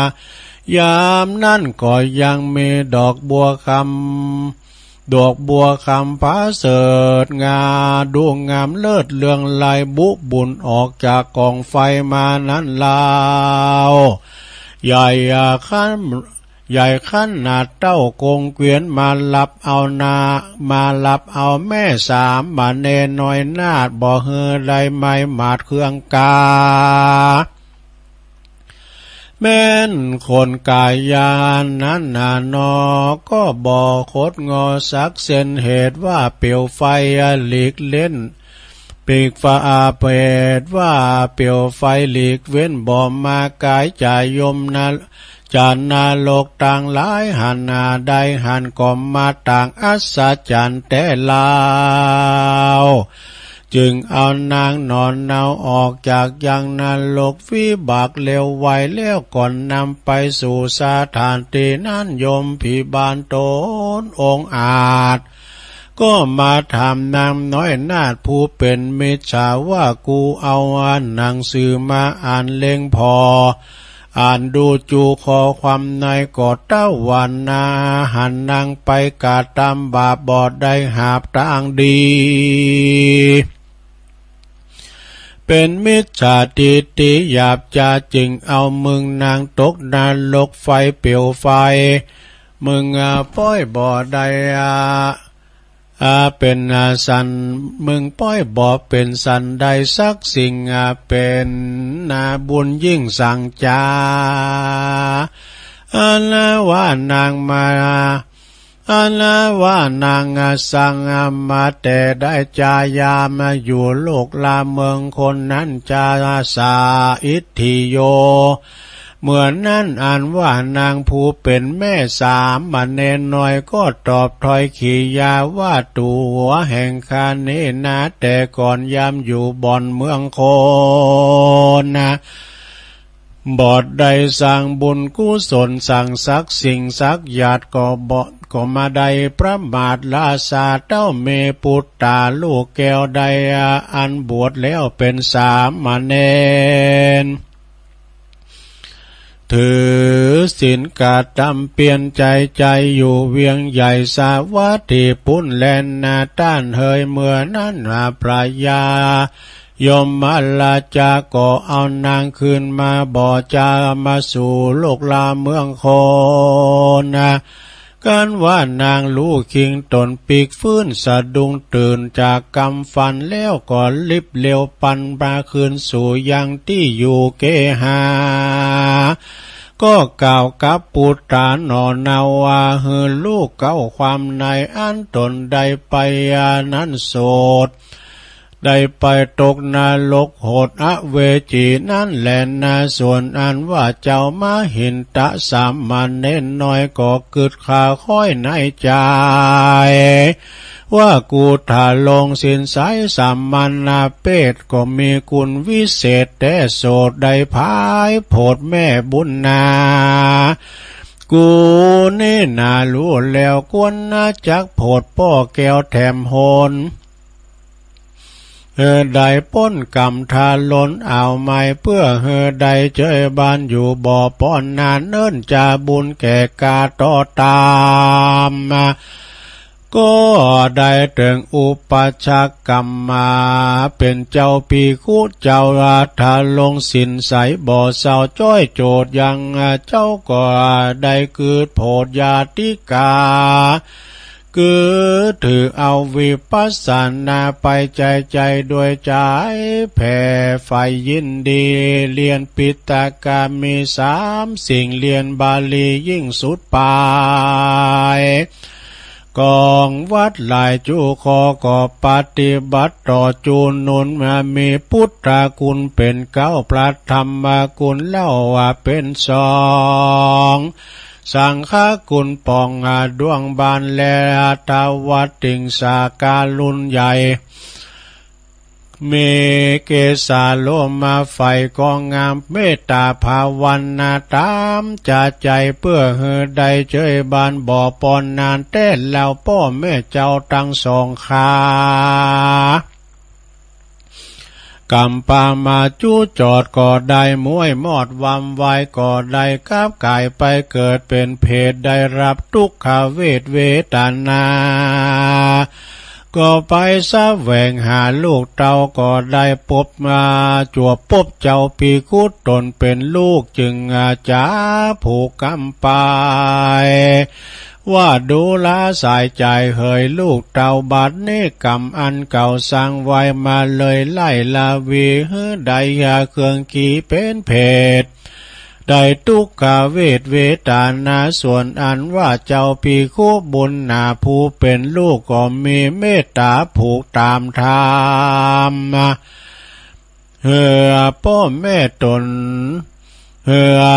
พ่อแม่พ้นจากกรรมอันเป็นเพศออกจากเขตเครื่องขีกันละไว้ตรีแจงแล้วเจ้าว่าปีคุเจ้าตนแก้วว่าผู้มีศีลอาจก็ไปบินที่บาทตามกองปราดเจ้าว่าเจ้าก็เอาเขาแล่น้ำอันเต็มไปด้วยพร่ำเพราะมาปินที่บาทก็มาถวายครูบาใส่บาท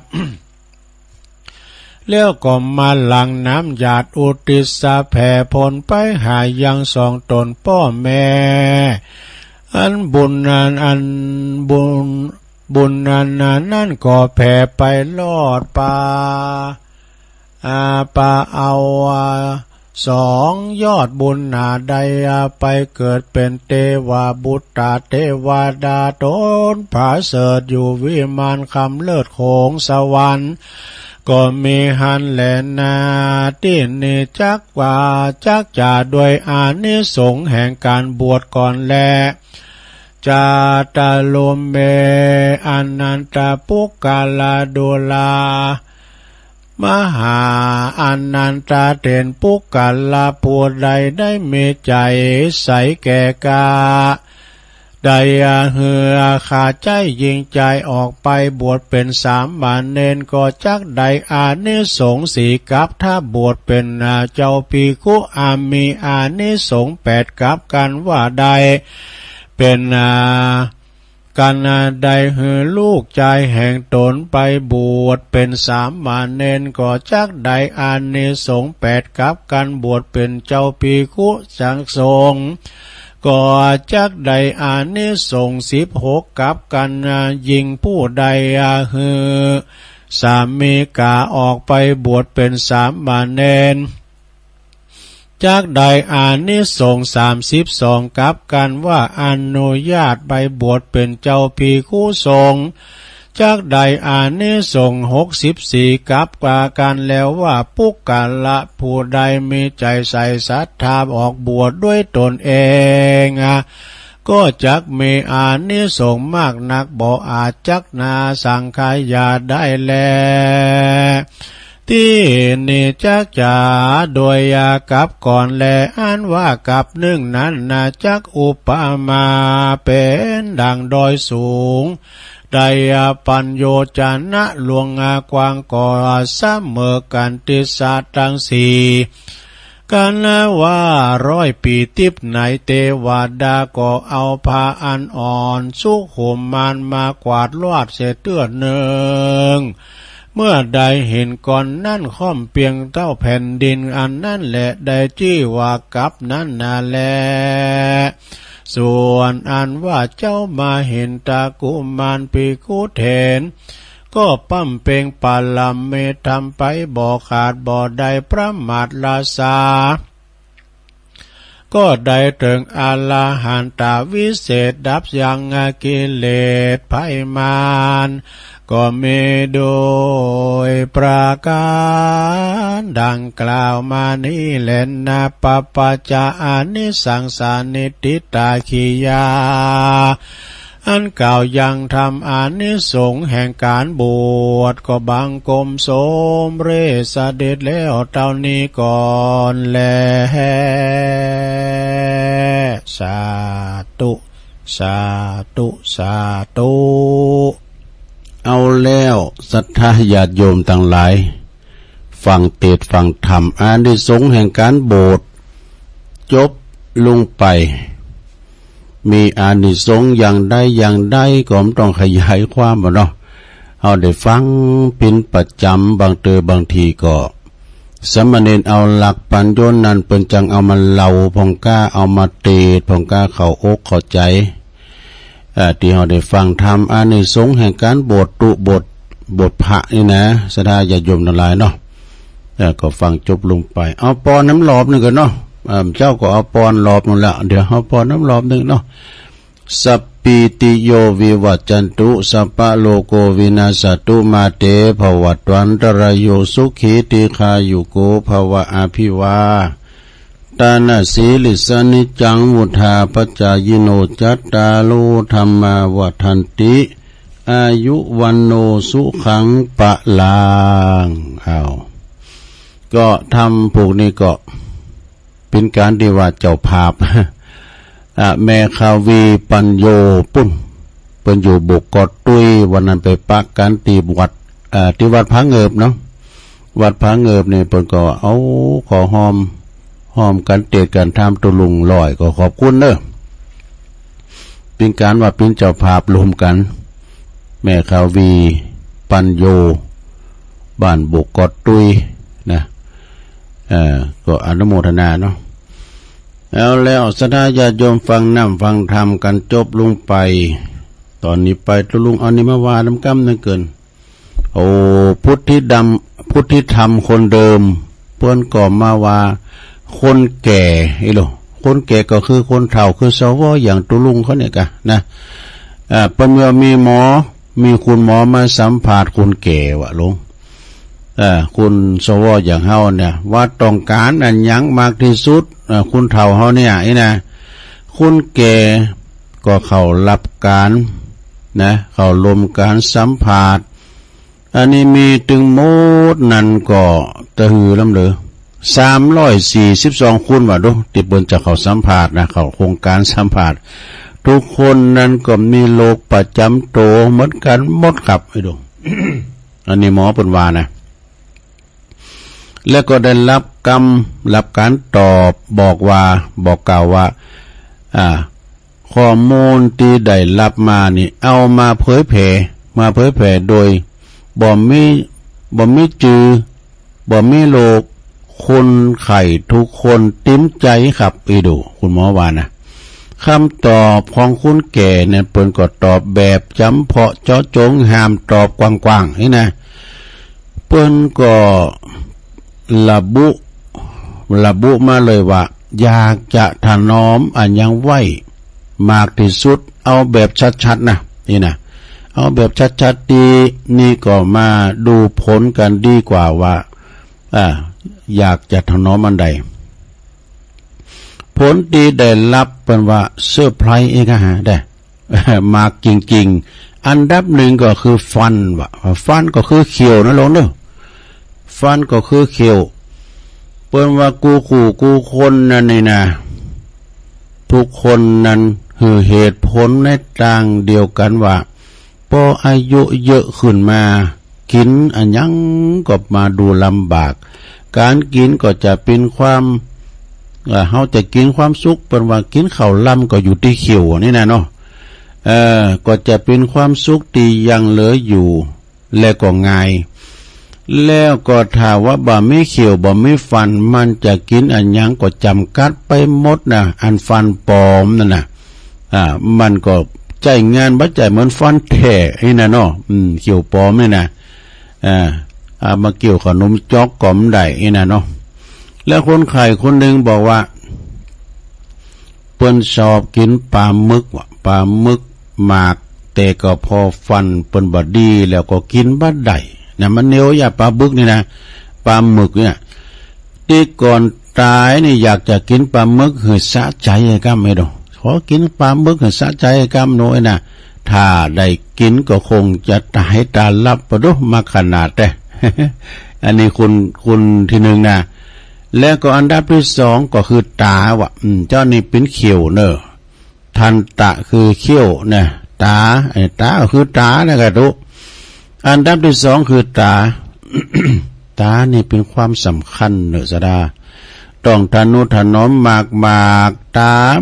ถ้าเขาบาหันชัดนี่ก็โลกตกอยู่ความมืดนะถนอมสายตาอย่างตัวลุงเนี่ยนะการถามมันได้เวนมันได้ใส่สายตาได้เวนใส่นะเตดน้ำเตดทำก็ถึงบ้าได้นะลงเนอะเตดน้ำเตดทำก็อยากอันดับที่สองนี่คือเป็นตาเนาะอันดับที่สามเราเป็นอย่างเปินว่าหันเป็นเพลินเนี่ยนะคุณถามว่าเป็นเพลินหลายคุณเป็นเหตุผลว่าสิ่งที่คุณเกตต้องการแล้วก็บ่ใจว่าแค่ความเอาอกเอาใจจากลูกหลานเนอะแต่เขาต้องการสังคมโดยจากลูกหลานมันก็ได้ความหักแต่บางทีอยู่กับลูกหลานมันก็อดใจขืนบ่ได้จู่จี้จุกจิกพอง กินยาแล้วเนาะที่จะได้หูซึกว่าตัวเองนี่นะโอ้เป็นภาระของลูกหลานใจนะแต่ว่าพออยู่กับเปินเก่านะอยู่กับเปินเก่าเราความหลังชมของเก่าเราความหลังเปินสมัยแต่ก่อนเนี่ยเนาะสมัยยามเป็นหนุ่มเป็นสาวก็สมัยยามเฮาหนุ่มแน่นขึ้นดอยเป็นมอนมันไผหูใจเต่าเปินเนาะลูกหลานมันเกิดมากำลุนนี่มันไปหุ่มสังน้องสดาเนาะเปิ้นก็ว่าเปิ้นนี่สำคัญที่สุดหูซึกว่ากันได้ป้าเปิ้นฝูงแล้วเหมือนว่าหูซึกยังบ่เกตว่าไอ้ดู ยังบ่เกตไหนนะถ้าย้อนเวลากลับไปได้ก็อยากจะถนอมกลุ่มเปิ้นหือเอาไว้หือเยอะๆไว้ว่าบ่หือขาดการติดต่อกันเลยอีดูจบซะนะ อันนี้ความแก่นะสดาญาโยมสรุปว่าสิ่งที่สำคัญก็คือเขี้ยวคือฟันนะเปิ้นสัมผัสว่าเขี้ยวนี่โอ้ถ้าว่ามันเอามันหล่อนไปแล้วเนี่ยมันก็กินบ่ล้ำนะกินหยังก็สิว่าล้ำนะอย่างคาราบาวลุยไฟก็กินได้แล้วตะลุงนะนางควายจีนี่ แล้วอันดับสองนี่เป็นสังนะอันดับสองนี่ศรัทธาญาติโยมก็คือเป็นอันดับแรกเป็นฟันเนาะอันดับสองก็คือเป็นตาอันดับสามก็เป็นเปินกันนี่นะเปินทางเปินสี่กันเนอศรัทธาญาติโยมอันนี้ก็เราสู่จู้กันฟังเนอศรัทธาญาติโยมทั้งหลายต่อไปนี่ตุลุงก็ว่าจะขอประกาศข่าวสารงานบุญนี่กันเนาะศรัทธาเนาะข่าวสารงานบุญก็คือกำหนดการวางพิธีวางศิลาฤกษ์พระธาตุเจดีย์พุทธคยาจำลองเนอะ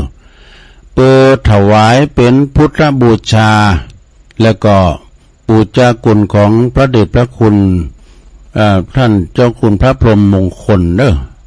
แล้วว่าหลวงปู่ทองศิริมังคาโลอดีตเจ้าวัดพระธาตุเจ้าศรีจอมทองนะวรวิหารอดีตเป็นปิติปรึกษาเจ้าคณะภาค7ณพุทธมณฑลจังหวัดเชียงใหม่เนอะก็ดีบ้านโทกเสือนะบ้านโทกเสือนะเตียนนี่นะกลปเนี่ยนะสระตำบลดอยหล่ออำเภอดอยหล่อจังหวัดเชียงใหม่ในวันเสาร์ที่15เนี่ยเนอะมิถุนาบุญนะเดินพุกเนี่ยกะ15 วันเนอะสระเนอะก็เวลาก็ตั้งแต่16 นาฬิกาเนอะคือ4 โมงแรงนะประสงค์แล้วก็เจ้าภาพผู้ลมงานพร้อมการที่สถานที่พิธีก็จะไหวพระสมทานศีลประสงค์เจริญพระพุทธมนต์ประกอบพิธีตอกไม้มงคลวางอิฐมงคลแล้วก็วางแผ่นศิลาฤกษ์ ประสงค์ทั้งนั้นเจริญชัยมงคลคาถาเจ้าภาพอุปถัมภ์ก็ในการก่อสร้างครั้งนี้ก็คือคณะศิษยานุศิษย์ของหลวงปู่ทองสิริมังคโลอันประกอบไปด้วยคุณแม่จันฟองกิ่วแก้วคุณเชิดพงษ์กิ่วแก้วตระกูลลูกหลานแล้วก็บริษัทเพชรอินทรีย์ทรานสปอร์ตจำกัดบริษัทเขมรัฐทรานสปอร์ตจำกัดบริษัทนครหลวงทรานสปอร์ตเนอร์อันนี้ข่าวแรกผ่านไป15นะโยมเนอะก็วันที่15นี่เป็นจะมีการวางศิลาฤกษ์พระราชเจดีย์พุทธคยาจำลองเนอที่พุทธมณฑลจังหวัดเชียงใหม่นะไปงานต่อไปนะลงเนอะโอ้เวลาก็ไวนะวันที่4 ถึง 7มิถุนายนที่วัดอินทขินได้ประจะมีการงานปูชาขันดอกปูชาเสาอินทขินเด้ออินทขินวัดอินทขินก็ตีหน้าที่ทำการป่าอำเภอป่าสร้างนะข้างอำเภอนะในเมตตาธรรมอาจารย์พระครูสุตตคุณวัฒน์และก็ท่านพระครูท่านพระอาจารย์ปลัดเนาะพานุวัฒน์เขมานันโตตุปิเก่งเขาเนาะ4 ถึง 7เนี่ยมิถุนายนนะแล้วก็วันที่10นี่ก็จะมีการบวงสรวงปอบ้านแล้วก็ทรงน้ำพระธาตุประจำปีที่วัดดงนิมิตรนำดิบน้อยเน้อในเจ้าอธิการพิเชษสิริพัฒโทนะปลงโอนเขาว่านี่เป็นได้ที่3ก็นะกองหลวงปะนะที่1นั้นที่ไหนกับบ้านล่องป่าสร้างเนี่ยนะเนาะที่2ปรุงชัยนี่ก็ปุ้นหลายสังขะน้อยนะตำบลบ้านเป็นที่3ก็ดงนิมิตรที่4ก็ดงหลวงนะที่สนามกองแข่งขันที่วัดสองแควตำบลสองแควว่าโอ้ตะลุงปิกมาพอ3 ทุ่มปลายอ้างกะเสียงมันแหบมันแห้งไปหน่อยแล้วก็วันที่6มิถุนายนก็ที่สำนักสงฆ์หอมบุญเนอะจะมีสงฆ์นำพระธาตุเนอะที่ดอยสะเก็ดบุญนาหลวงพ่อมานิถาวโรนะจะมีงานมีพระซ้อพวกนี้นะ6 มิถุนายนเนอะที่สำนักสงฆ์หอมบุญสงฆ์นำพระธาตุประจำปีเนอะที่หลวงพ่อมานิถเขา22 มิถุนายนก็งานฉลองตราตั้งเจ้าคณะตำบลสันติสุขในเมตตาธรรมอาจารย์พระครูวรธรรมมานาถเจ้าวัดน้องเฮงเนอะเปิ้นได้ขึ้นแต่งตั้งเป็นเจ้าคณะทำบุญโดยก็ไปรวมทำบุญมุทิตาจิตกันเนอะแสดงมุทิตาจิตกัน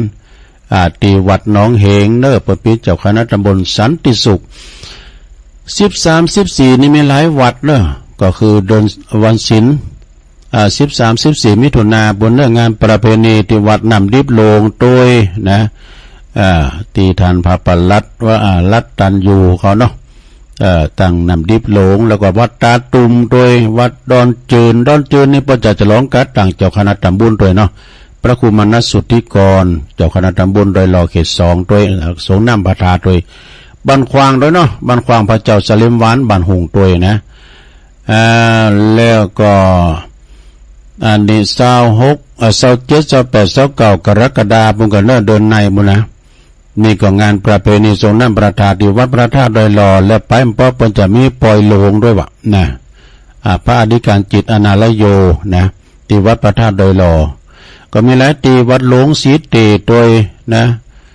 วัดหลวงศรีเตโดยแล้วก็วัดพนอนมอนจ้างอำเภอป่าสร้างบนเลยเนาะวัดนำบ่อโลงโดยเยอะกันนะแล้วก็วันที่18 19มิถุนายนก็ไปปักกันในงานทรงน้ำอนุสาวรีย์รูปหล่อลอยองค์ของครูบาแก้วเนอะยานวิชัยโยจากที่วัดปากล่องตำบลนำดิบอำเภอป่าสร้างเนอะในเมตตาบารมีตามอาจารย์พระครูธีรกิจจาธิคุณนะวัดป่าบุกด้วยนะแล้วก็สำหรับเก่าปิงนี่ก็ไปปักกันที่ห้วยปันจ้อยอรุณวิทยาวาส19 21เนอะมิถุนาบ้านห้วยจอมตองเนอะในเมตตาธรรมหลวงพ่อพระครูมงคลวิทยาพระครูมงคลวิทยาคุณกันเคยลืมไปเดี๋ยวตุลุงธรรมนะแล้วก็วันที่8ที่เก่าอย่าไปลืมเนอะพุทธศรีคีรีนะปัญจยกยอดชัดพระธาตุเจดีย์วัดพุทธศรีคีรีวันที่8นั้นทำบุญทักษิณานุปัฏฐานวันที่9ก็เวลา9 โมงเป็นต้นไปเปิ้นจะมีการยกยอดชัดพระธาตุเจดีย์เนอะศรัทธาญาติโยมเปิ้นจะไปหนักกันหลาย เปิ้นจะไปนอนกันก็มีพระจะไปเปิดห้องตาลพระจะไปหับสังก็ดีเนอะติดต่อที่ท่านพระอาจารย์วรรณชัยชยานันโทนะหรือว่าจะไปแจ้งไปตีท่านพระมหาสมชาติก็ได้เนอะนะในวันที่8ที่9มิถุนายนนะแล้วก็ในวันที่13-14ทำกรรมเนาะดอนจืนก็ว่าแล้วก็ในวันที่อันนี้ในอันนี้วัดมงคลเวลุวันบันปังกดตันเด้อวันนั้นก็ไปช่วยงานที่วัดพระเงือปะท่านอาจารย์เกษมสัทธาธิโกเพื่อก็เอาใบนิมนต์ฝากไว้เปิดรวมทำบุญเพื่อเปิ้นจะมีงานประเพณีทรงน้ำพระธาตุเจดีย์ศรีมงคลเวลุวันแล้วก็หลวงพระเจ้าตั้งใจอันศักดิ์สิทธิ์ด้วยเนอะณวัดมงคลเวลุวันบ้านปังกอดตันตำบลนครเจดีย์อำเภอป่าซางนะฮะวันที่8เหมือนกันเนอะวันที่8มิถุนายนก็เปิ้นก็จะมีการส่งน้ำกันนะพระอธิการเกษมสัทธาธิโกเจ้าอาวาสวัดมงคลเวลุวันเนอะไปกินไปทานกัน11มิถุนายนดำนายมเนอะ11มิถุนายนนี้ก็วัดบ้านปางในวันเกิดครูบาเจ้าศรีวิจัยนะที่วัดบ้านปางอำเภอลีแล้วก็วัดสลีโซดาด้วยเนอะเพิ่นจะมีงานนะวันเกิดของท่านครูบาเจ้าศรีวิจัยแล้วก็อันนี้ก็วัดอันนี้เป็นวัดหนองเหงประกาศไปแล้ววัดพุทธศรีคิรีประกาศไปแล้ววัดปุงหู้เด้ออันนี้ก็ปะกับท่านพระอาจารย์ถาวรถาวโรแต่ว่าในที่วัดสงแควเปิ้นก็เอาใบนิมนต์อยู่เนอะ8กรกฎาคมพุ่นน่ะพุทธสุดท้ายพุ่นน่ะไก่ขวสาพุ่นน่ะนี่นะเพิ่นจะมีงานส่งน้ำพระธาตุเนอะที่วัดปงรูตำบลนครเจดีย์อำเภอป่าซางเนี่ยพระอธิการถาวรถาวโรนะในวันที่8กรกฎาคมเนาะอันนี้ก็เป็นข่าวสารงานบุญศรัทธาญาติโยมทั้งหลายได้ฟังกันไปเนาะเอาเหลือ10 นาทีซะได้ดูลุงจะตักตังลายพอกันเนอะศรัทธาเนอะ ก็มีหลายท่านเนาะแม่จันเลื่อนใสก็ดีเวงตากาน้องหานสันทรายแม่สิรินทิพย์บุญเลิศฟังจากกรุงเทพปุ่นโยมเกษุณีก็ฟังอยู่บรรจงการทวงปีไอไตโหฝานำดิบเนอเนาะนี่ก่อนชัยน้อยนี่ก็ฟังอยู่ที่น้องหล่องกำลังใจตุลุงนะครับยินดีเนาะแม่แดงอัมพรเต้นดอกไม้เนอก็ฟังอยู่แม่เดือนเพ็ญทิมวางนี่ก็ฟังจากนำบ่อหลวงปุ่นเนาะน้องหาแม่หลวงสุมาลังกาพินจากปาหาเนอตำบลเมืองจีโยมพิสมัยด้วยแล้วก็มีแม่หลวงสายฝนจันกุณะจากน้องผักขาวด้วยแม่นีจากตาตุ่มเนาะยงยุทธมณีวันฟังจากบ่อเหี้ยวลำปางครับฟังชัดเจนดีบุญส่งจากลำปางเนี่ยบุญส่งจากลำปางโยมยุพินหอมอลาปีน้อยฟังจากบ้านแม่โยกก็กลางเวียงเชียงใหม่หน้าศาลากลางฟัง104ชัดเจนดีตุปิชาเด้อวัดป่าตานไวสานะครับเด้อแล้วก็โยมจากบกก้างสันกำแพงอาจารย์นิพนธ์เด้อวัดพระธาตุดอยสะเก็ดไวสานะครับเนาะอาจารย์นิพนธ์บารมีวังใจชิดตัวนี่อันนี้ก็เป็นลายนามติดประกาศเตียนตักต่างลายเนาะเหลือเวลานิดหน่อยก็จะลองเปิดสายศรัทธาญาติโยมทั้งหลายแต่โทรมาทักทายกันสักน้อยวันพรุ่งนี้เป็นวันเสาร์ก็กิจกรรมยกวัดมาบ้านเนาะศรัทธาเอาจะมาไหวพระรับศีลกันนะวันพุธมันวันเสาร์โลจบจากรายการตุลุงก็ฟังธรรมะจากท่านพระครูชลทานพิทักษ์เนาะตุลุงแดงเนอะไว้สาครับหลวงพ่อกฤษครับได้เวลาอาจารย์วันนี้ช้าหน่อยเนอะวันนี้ช้าหน่อยเลยประมาณ9 นาทีลงไปละมาไวไปไวเจริญปอนเอาคุณหน่อยจ้ จ้ากาใบสาเจ้าวันนี้ประวัติครูบาศรีวิจัยนะเจ้าไม่ใช่มือนะเจ้านาทีเดียวประวัติครูบาศรีวิจัยเจ้าถ้าเพียบแบบเบาขอสุมาบ้านป้างเมืองลีบุรีรัชาอยู่ในพันนาดงนาปากกว้างประเดี๋ยวงามยิงมีสิ่งก่อสร้างถนนหนทางขวางนักครูบาสินธรรมที่เขาลกหักก็เกิดที่หันเลยนาพอจือว่าควายแม่จือพุษาพอตันเกิดมาจือว่าฝ่าห้องเป็นคนที่สี่มีปีมีน้องหาคนหุมต้องกันมาวันที่11 เดือนมิถุนาก็คบรอบมาสัตตาการเจ้าอายุครูบา60เขามรณะเจ้าเขาเมืองนิพพานปฏิบัติดีก็ยังมีมาตามร่างตามผ่านด้วยมาวันที่12 เดือนมกราคมพ.นั่นกา2461วันผูกไปต่อนะเจ้าจำยองวรกรรมกำว่าขนมจอกนะเจ้าภาษาไทยแปลว่าขนมเทียนนะเจ้าไหว้สาเจ้า แต่ว่าก็มีโครงการขนมจอกเหมือนกันเนอะ ที่สองแควเจริญปอนแล้วก็เจ้าตะลุงแม่ทิมป่าเดชเนาะเจ้าฟังตะลุงเจ้าละเจ้าเนาะสัตตุเป็นดีเนอบุญหักษาเด้อเจ้าไว้สาเจ้า0899556506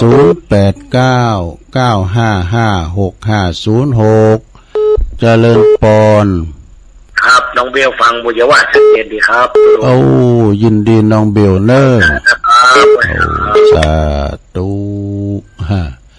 เจริญปอนครับตัวลุงปนนั้นประเสริฐเนาะฟังแต่เจ้าตั้งแต่นักเทศมันถ้าพระเราสิมันเข้าให้ฟังคำมันหวันดีครับมันเข้าใจยังไงดีเย็นดีเลยรู้เลยขอบคุณปนานหนักๆเด้อครับฟังสารประโยชน์หนาเนาะอันตัวนำทำน้ำใจลงหน้าเอาฟังแล้วก็กินอกกินไปที่ทุกข์ก็มาแถมเราจะเล่นแรงที่เนาะทุกคนครับเนาะกำลังใจทุกลุงนะครับขอทุกดีๆมีชีวิตอยู่ของลงไปแก่ปอกกันไปค่ะปนนั้นประเสริฐนี่ปุ๊บมึงนานปุ๊บกันเนอนี่นะมึงนานบุญเพราะนั้นสายยันเราฟังอยู่อย่างหนึ่งสารปีเจริญปอนรีบกอบรีบโกยรีบถอรีบพาตลาดตะวายสายมากันเนาะนมัสการเจ้าตุลุงเนาะเรื่องแหกฟังจากไม่อายบ่เนาะเดี๋ยวนี้ฟังจากไม่อายไปนอนกลางหายตัวอุ้ย11 คืนกลับมานี่แต่ว่านี่ครับยินดีนมัสการพระเจ้าฟังอยู่มึงฟังก็รักแซ่บเหมือนกันเด้อเจริญปอนน้องกบเป็นน้องเบลจากแม่โจนเลยครับผมน้องกบก็ห่างหายไปเหมือนได้ไม่มีเวลาจะได้เนอครับดีแล้วฟังอยู่ก็ดีละยินดีเนอเปิ้นน้องเบลอันนี้นะเปิ้นน้องเบลเจริญปอนจ้าเล่นสาเจ้าตะลุงใส่ปากกาน้องโมมาแม่สีทอนะเจ้าชัดเจนดีนะเจ้าชัดเจนดีเนาะเจ้าไว้สาเจ้าสาธุเจริญปอนอยู่ตั้งใดอยู่ไม่อ้อยไม่อ้อยชัดเจนดีเนาะชัดเจนดีแล้วสาธุเนฟังกันไปผู้ก็มาโยมผู้ก็ยกวัดมาบาทเนาะเจริญปอนเจ้าแต่พระชาเจ้าตุลุงฟังตุลุงก็เมื่อเพลงมาแล้วเนอะแม่สุเกี้ยวศิลปพรสิเตี้ยมันห้องหลับปูนนะเจ้าฟังรายการตุลุงเจ้าต้องสายใต้เอานี่นะเพิ่นฟังกันนะสีเตี้ยสีละพลสีเจริญสีประตูฟังไปเลยเนอะเนี่ยเจ้าเพิ่นฟังกันนักกันหลายนะเจ้านะตุลุงเจ้าเอาแถมสายหนึ่งเจริญปอนฟังอยู่แล้วท่านนั้นเหมือนฟังอยู่มึงฟังแม่กันสีอยู่ดีมีสุขเนอสาธุ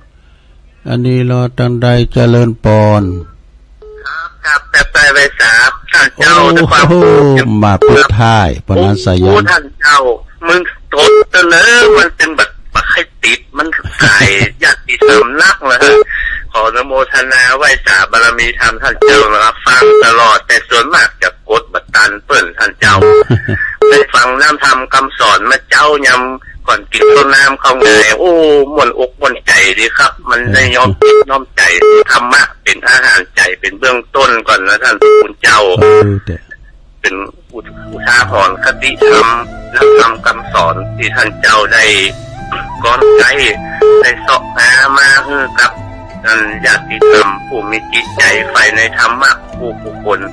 ขอจะได้รายการในเมตตาธรรมท่านเจ้าด้วยความเคารพอย่างสูงยิ่งครับ ขอบคุณปนานเนอโตปนานมาปิดท้ายโอ้ขอบคุณปนานหลายๆเนอเวลาตุลุงมดพอดีวันผูกไปปักกันใหม่เนอจัตตาโลธรรมาวัตันติอายุวันโนสุขังปะลาง